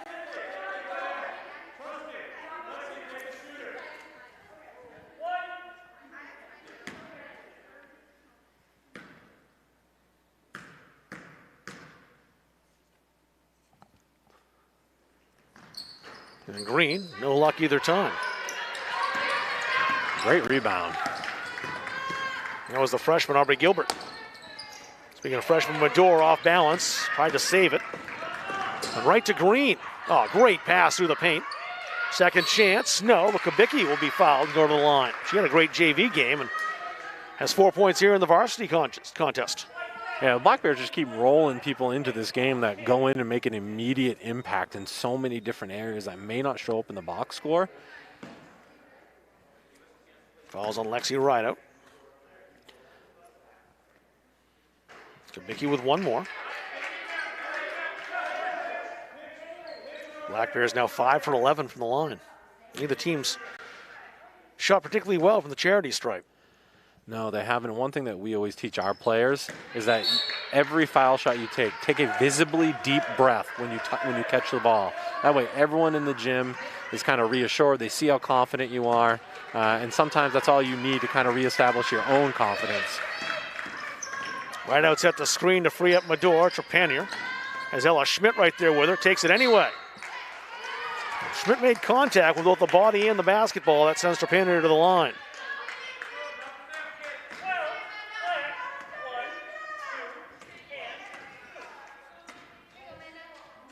Second foul on Ella Schmidt.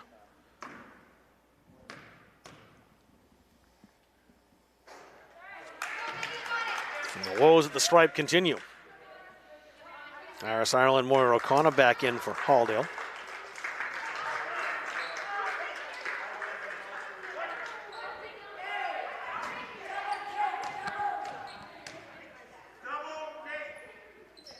There we go. 1 out of 2 from the line. It's a 6-point game. It's only a 2-possession game, but it feels like more than that. It feels like Maranacook's up 10 or 15 right now, and Halldale's just hanging around. Black Bears haven't been able to bury them and put them away. The Bulldogs still hanging tight. Green underneath, great bounce pass. Yeah. Finished off, Gabby Green for 2 and 1. Yeah, Green had position that entire time, and the Bulldogs really missed their help side rotation. Their help side rotation came from the wrong place. Should have come across from the baseline. You can't give her that look right there.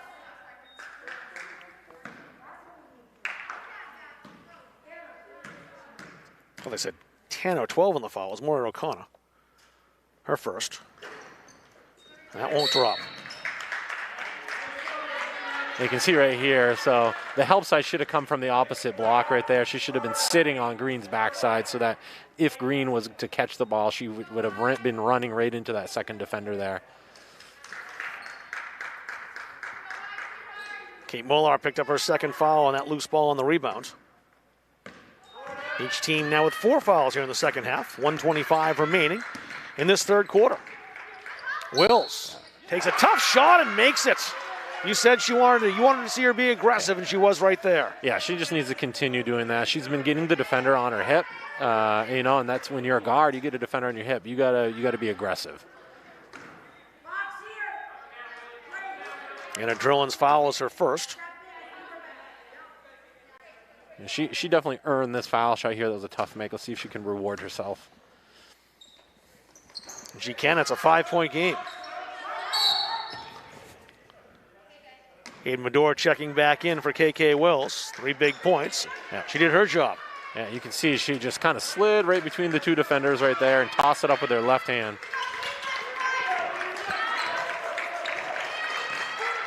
Anna Drillin running the offense. I love the way Medor gets downs and defends. As you can tell, she takes a lot of pride in her defense. You watch this team right now and said, who's the freshman out there? There's a couple of options you'd pick, but I think number 14 in white wouldn't be the one you'd select as far as how she plays the game. She's already a veteran. Yeah, look how disciplined she's being with her hands off after picking up those 2 fouls early on. Another great pass, and not much at all that Lexi Rideout could do there, but foul Grace Dwyer. And again, post entry over the top, Halldale's fronting, and if you're going to front, you need to have help side come all the way over on that. And that is not happening right now. They are very, very late, if actually non-existent. So they got to fix that pretty quickly if they're going to continue to front. Dwyer gets another one.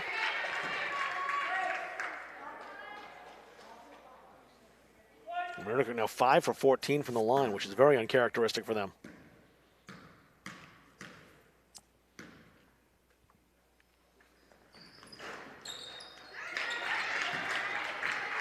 So a 6-point lead with under a minute to go in the third quarter.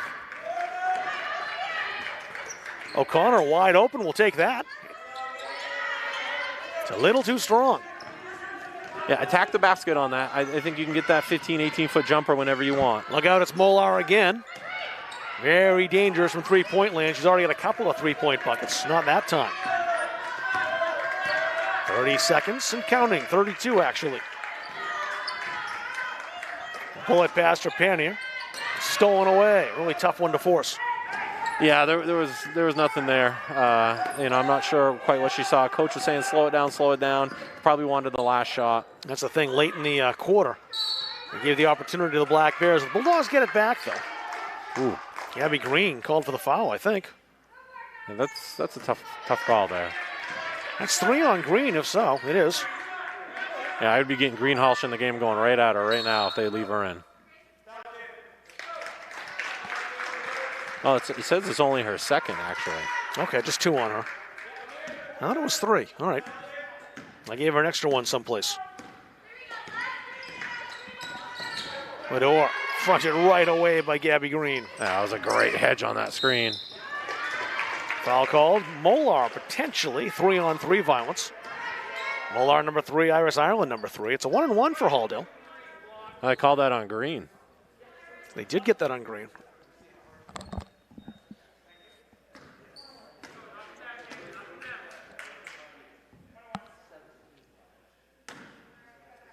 So 1-on-1 for Iris Ireland at the line.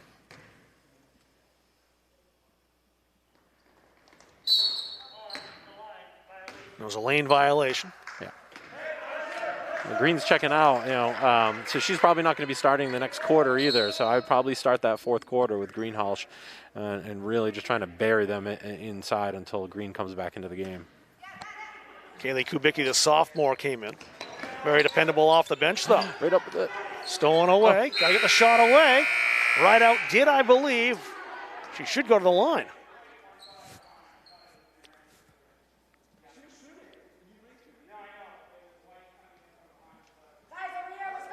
So the foul called, but it's not a shooting foul, I guess, is the decision the referee's making. And that'll just be it for the third quarter. We'll keep it here and go down to the bench and listen in on what Coach Jared Richmond's saying to his players.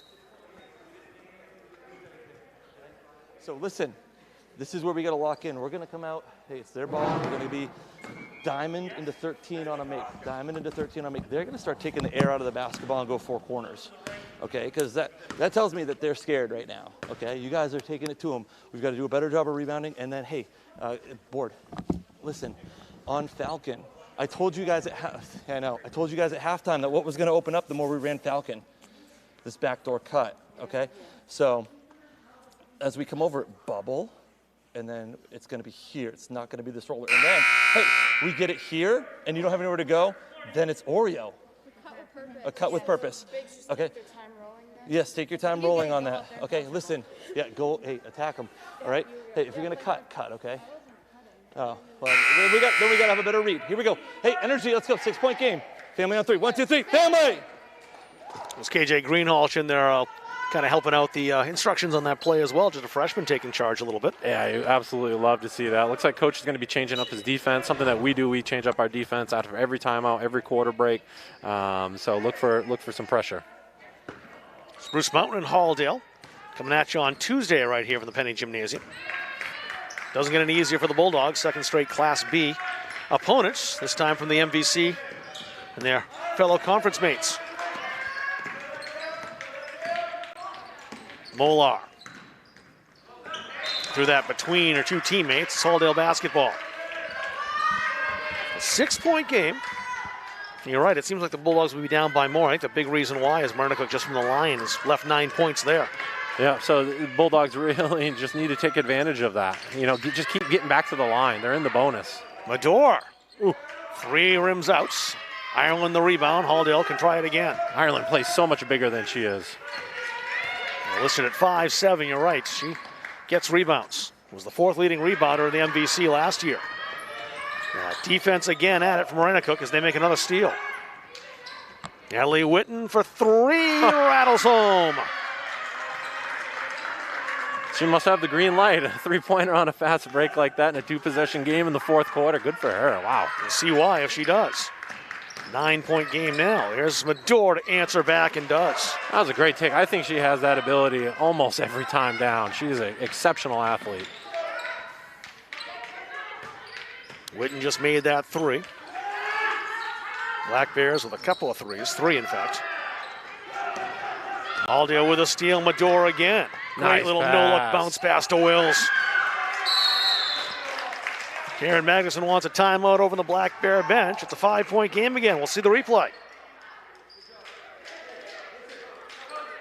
Actually, we're not going to see the replay. We'll go down in the huddle. Yeah, you can see Mador here just pushing, goes right at the defender, makes the defender commit, and at the last second just drops it off to Wills for the easy bucket. KK with 5 points now. Falcon, because you've got to read it, okay? She's overplaying you, then we can let the guard get in there, okay? They are slipping hard under the screens right now, so it's a dribble back, okay? This is going to be your game here in a minute, kind of, Amanda, where they're playing so hard underneath. We can start running some more fist here. Just space out, give a chance for our guards to get in and attack, okay? It's open, all right? So we've got to take advantage of that, and we've got to do a better job of rebounding. All right, defensively, we're doing a little bit better, but we got to lock in for the next 6.5 minutes, okay? Got to keep grinding away. I like the energy. We got to keep it up, all right? But, hey, box outs, it's time for somebody to step up and take a charge. Get outside the paint to accept it. Let's go. Coach just said it. Someone's got to step up and take a charge. You know, we consider, at CM, we consider charges a 4-point swing. Yeah. So in a 5-point game, I mean, come on. That would be huge right now. John Stovall also adding his input, and the Halldale's assistant coach. And Maine Basketball Hall of Famer, one of the best players I've seen play, is Chevrolet Stagg. Back in the early 1980s. Looks like we got a diamond press here. Look for traps in the corners and on the sidelines. Let's see what the Black Bears can do with this. Really confused them a bit. Natalie Witten has to break the timeline and does. Oh, they did that nicely.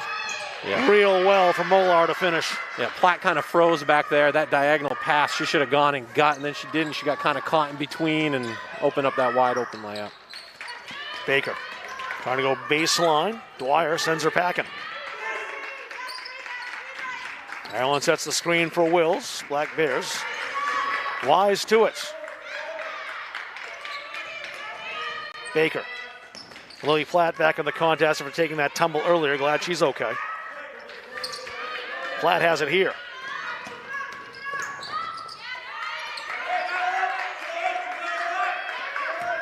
Taking a lot of time on this possession. We really need to start cranking it up here and attack and draw a foul. Mador does attack. There you go.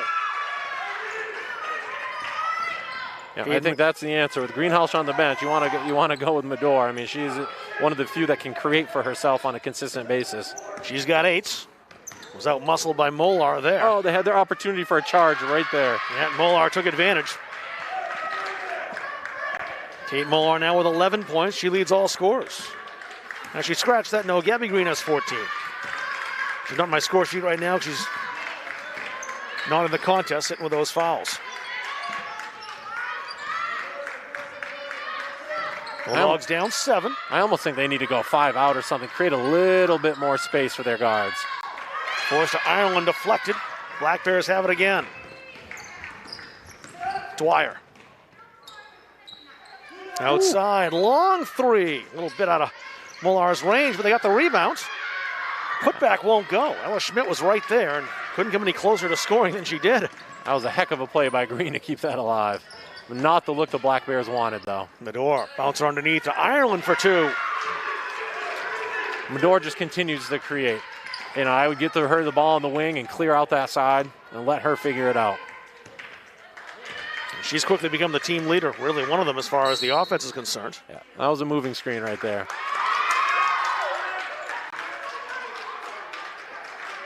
And here we go, the replay. Oh yeah, look at that Medor. Just very composed that whole time, even though she was getting bumped a little bit. We got 4 personal fouls now on Green, so she's going to the bench. And look who's back in is Greenhalgh. She has a great opportunity to take advantage. Big trip down the floor this time for Halldale, trailing by 5. They need to make this a one-possession game. Trepanier might do so. Too strong. Baker has it. Second chance for Halldale. Greenhalgh. Strong take. Good defense, though, by Maddie Ballard. They have gotten the hand in there for the foul and did. Yeah, a little bit of a late whistle there kind of scared me. I didn't think he was going to call it. It was clearly a foul. Great footwork from a freshman big. That's very impressive. 2 shots for Greenhalgh.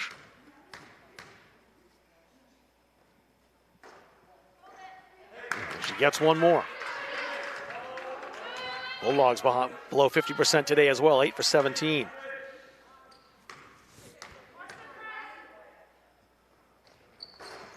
Ooh. Neither one. Halfway down.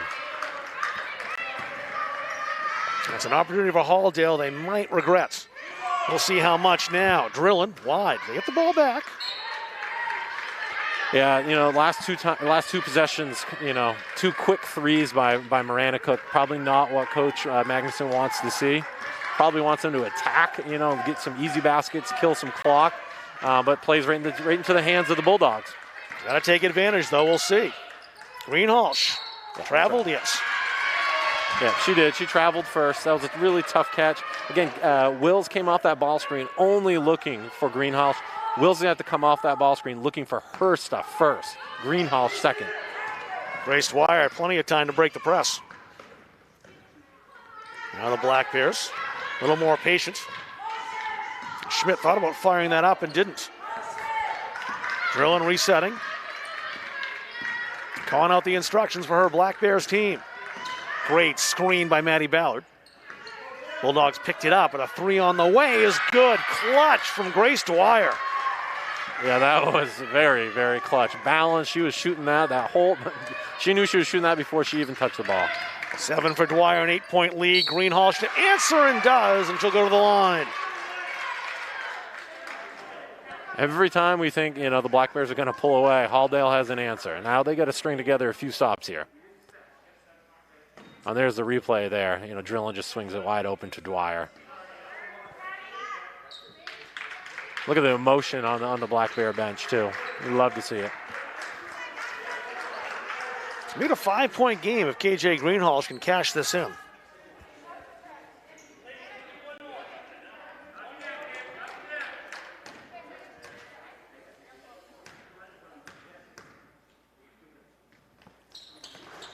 And again, just won't fall. Bulldogs missed 3 straight. You know what both teams are going to be doing at practice next week. Medor, she's ahead of the pack. Medor lays it in. Cool as you please. And Hayden Medor now for the Bulldogs with 10 points. She's into double digits. Timeout on the floor. Let's find out what the Halldale Bulldogs will talk about now as they've cut away to a 4-point gap. Here. Okay, so we need to get out and be aggressive. We have a foul to give. So if you hear me say dig in, okay, we're gonna have to foul at some point. But right now we're forcing them into some turnovers with our speed. They're tired. You guys gotta, right now, we got fresh legs. We're gonna start running at them, okay? You gotta make sure you know who's got who and who's where. Or let's keep running Falcon at them, okay? Let's keep running Falcon at them. But let's, rotate who does it, okay? Because we can get Amanda on that, and that's gonna be the Monmouth play, okay? We're in man. We're in 100. We are running all over. We're running all over the place right now. But listen, hey, energy, 4 points, okay? 4 points. That's 2 stops and 2 scores. 2 stops and 2 scores. We got, it's 2:41 on the clock, but it's an eternity. We got 4 timeouts. So we can work through some things. We can hit up some stuff off the whiteboard here too. But it starts with a defensive stop right now. Hey, family on 3. 1, 2, 3, family! Yeah, I think, Coach Richmond did a great job instilling confidence in this team, especially such a young team, kind of reassuring them. So we'll see what kind of adversity that they can throw at Maranacook here. Maranacook's got to do a better job with their shot selection. We'll see what happens. Big inbound play for Kate Molar. Have to do it again, almost stolen away by Medor. I think you almost want to double Drillin in this situation. Make someone else bring the ball up the court. They do find Drillin. Medor almost stolen away again. A big possession, a fork in the road for this game perhaps. Black Bears trying to kill some time and score some points simultaneously. The 3 doesn't go. You questioned that shot selection earlier. Bulldogs now with the ball back. You can make it a 1-possession game. Yeah, I think they could have taken a little bit more time off the clock, but I think that was Dwyer who just hit one, right? Or I don't know. That seemed like a shot that at least was in the flow of things. So that was a better look than they've been getting. 2 minutes to go. Medor approaches. Dish to Greenhalgh. Too strong. And Greenhalgh going after the loose ball, picks up the foul. Yeah, she took away her own angle at the backboard. She just needs to power through that contact. She kind of tried to avoid it a little bit. Just go right up and through it. If they call the foul, great. If they don't, they don't. But you got to power through that stuff. 2 on Greenhalgh. The next one will send the Black Bears to the line. That's 6 on Halldale. Drillin. They got to get the ball out of Drillin's hands in the full court. Back out to Molar. Now the Black Bears are bleeding some clock. Almost lost it to Wills. They spread the floor. Drillin maneuvering through 2 Bulldogs. Wow. Sweet pass and finish. Gabby Green may be pounding some coffin nails into Halldale.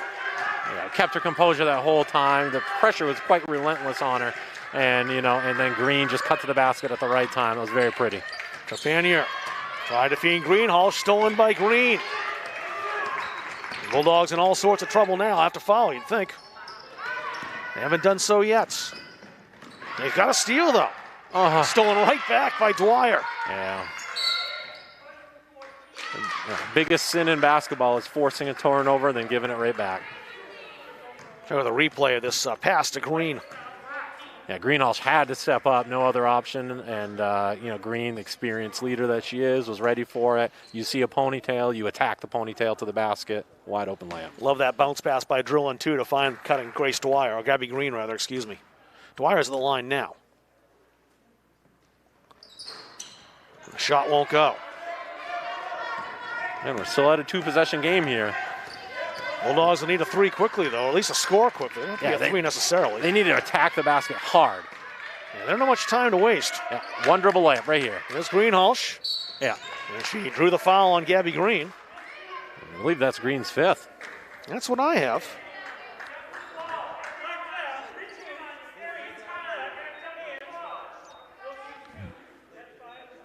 That is 5 on Green. What a game. She just, I know she's probably the leading scorer. 16 points, she is. But that's not where she made her. She made her impact in so many other ways. Her defensive discipline and just she just drew so much attention on the offensive end. It was a tremendous game. She's a lot to be proud about. Greenhalgh has 2 here. Gets the first. That was a huge, huge make for Halldale.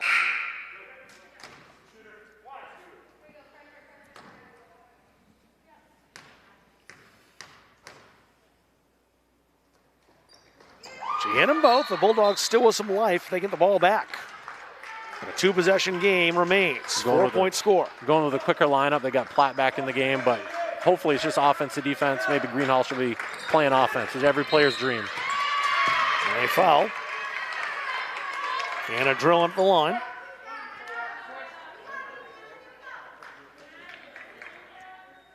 So 1-1.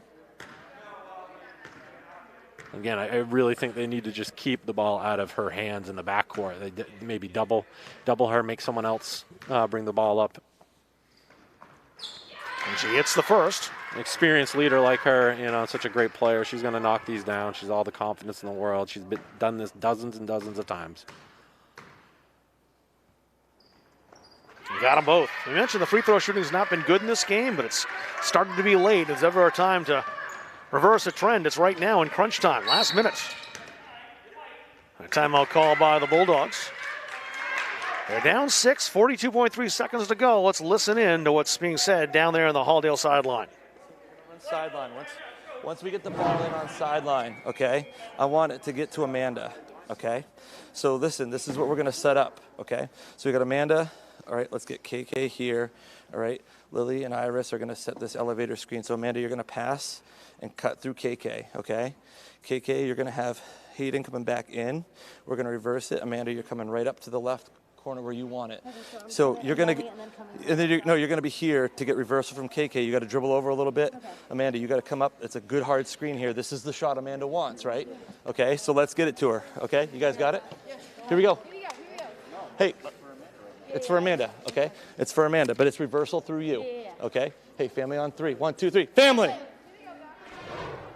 We know and now you know where the ball is going. The Bulldogs need a three-pointer, and they're going to turn to Amanda Trepanier. You'll see her right now, number 24. They're looking to get her the shots. Maranacook would likely know that as well, though. We're not listening in, of course, to what Karen Magnuson is saying down on the sidelines, but Bulldogs need a 3. Assuming this is going to be a long shot, you can anticipate a long rebound, so the crafty guards like Nador got to be ready for that. Bulldogs do it again, almost lost it over by the bench.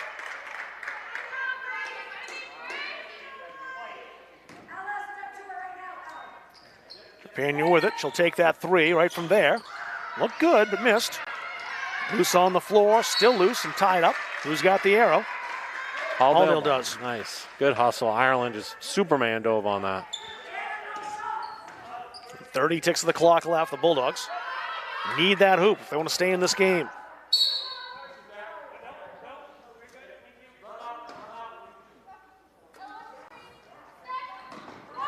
Just got to attack. Nador. 3 was blocked. Ella Schmidt got the hand on it. That big black bear paw coming up and maybe snuffing out the Bulldogs' hopes.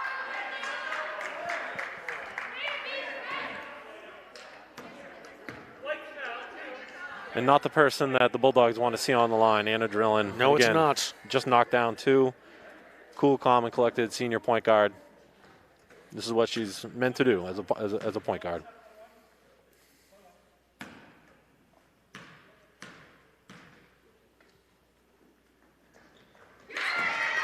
She has had that proverbial cliche of ice in her veins down the stretch here. And Black Bear fans watching can probably exhale at this point. They've been clinging to that 6-point lead, but up to 7 and perhaps 8. And it is. Anna Drillin. Clutch down the stretch.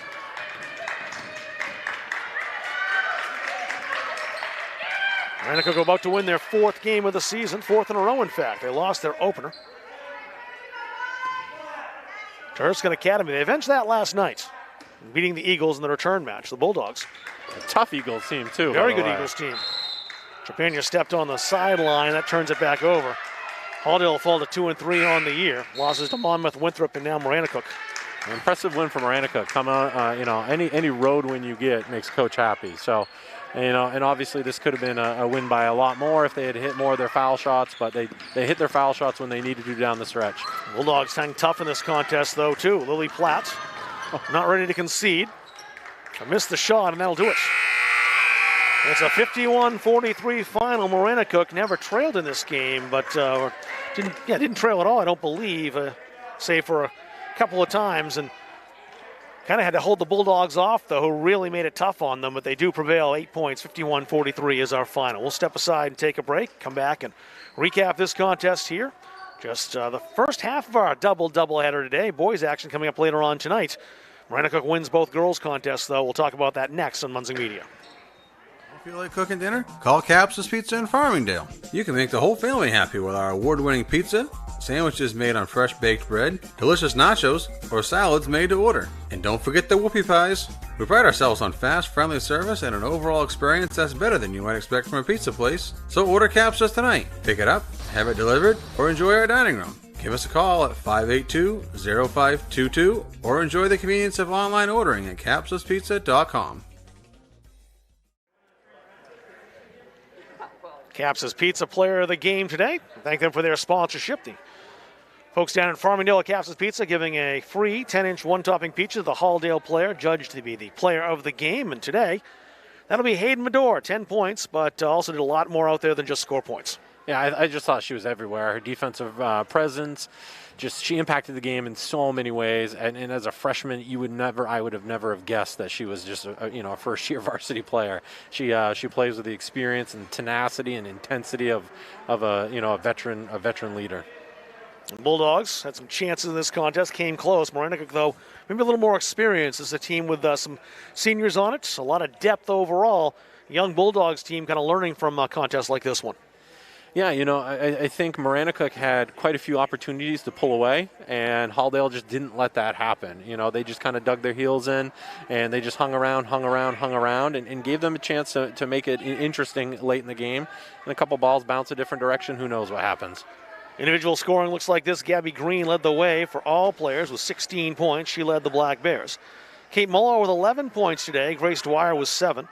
Anna Drillin with 6, Natalie Witten with 5 points for the Black Bears, 4 for Kaylee Kubicki and 2 for Ella Schmidt. So, as advertised, the Black Bears has really spread the wealth around. Sure, they got 16 from Gabby Green, but she was far from alone propelling the Black Bears to this winning effort here today in Farmingdale. For the Bulldogs, Hayden Medore with 10 points. Was second to KJ Greenhall. She had 11 for Halldale on the afternoon. Iris Ireland with 8 points. 4 points for Amanda Trepanier, 3 for Avery Baker. 2 for Lily Platts, 2 for Aubrey Gilbert, and I skipped KK Will. She had 5 points in the contest as well for the Bulldogs. So Halldale now 2-3. They'll take on Spruce Mountain right here at home on Tuesday night. JV contest starting at 5:15. The varsity contest following after that. Maranacook now on a roll. They've got 4 straight victories. 4-1 on the season now are the Black Bears. This first matchup between these two teams in 25 years in the regular season goes the visitors' way. The Black Bears with a 51-43 victory. I want to thank all our crew here today. Chris Wagner on camera, Rob Munzing doing our production, and Andrew Moran. Good to have you alongside for the first time. We'll do some more contests. We'll see you on Tuesday night, in fact, I believe. Yeah, happy to be here. Thank you for having me. Looking forward to watching some more basketball. Yeah, we'll have some fun. He'll be alongside for all our girls varsity contests here at Halldale High School. So my name is Rob Kennedy. That'll do it for us today. The Maranacook Black Bears with the victory over the Halldale Bulldogs on Munzing Media.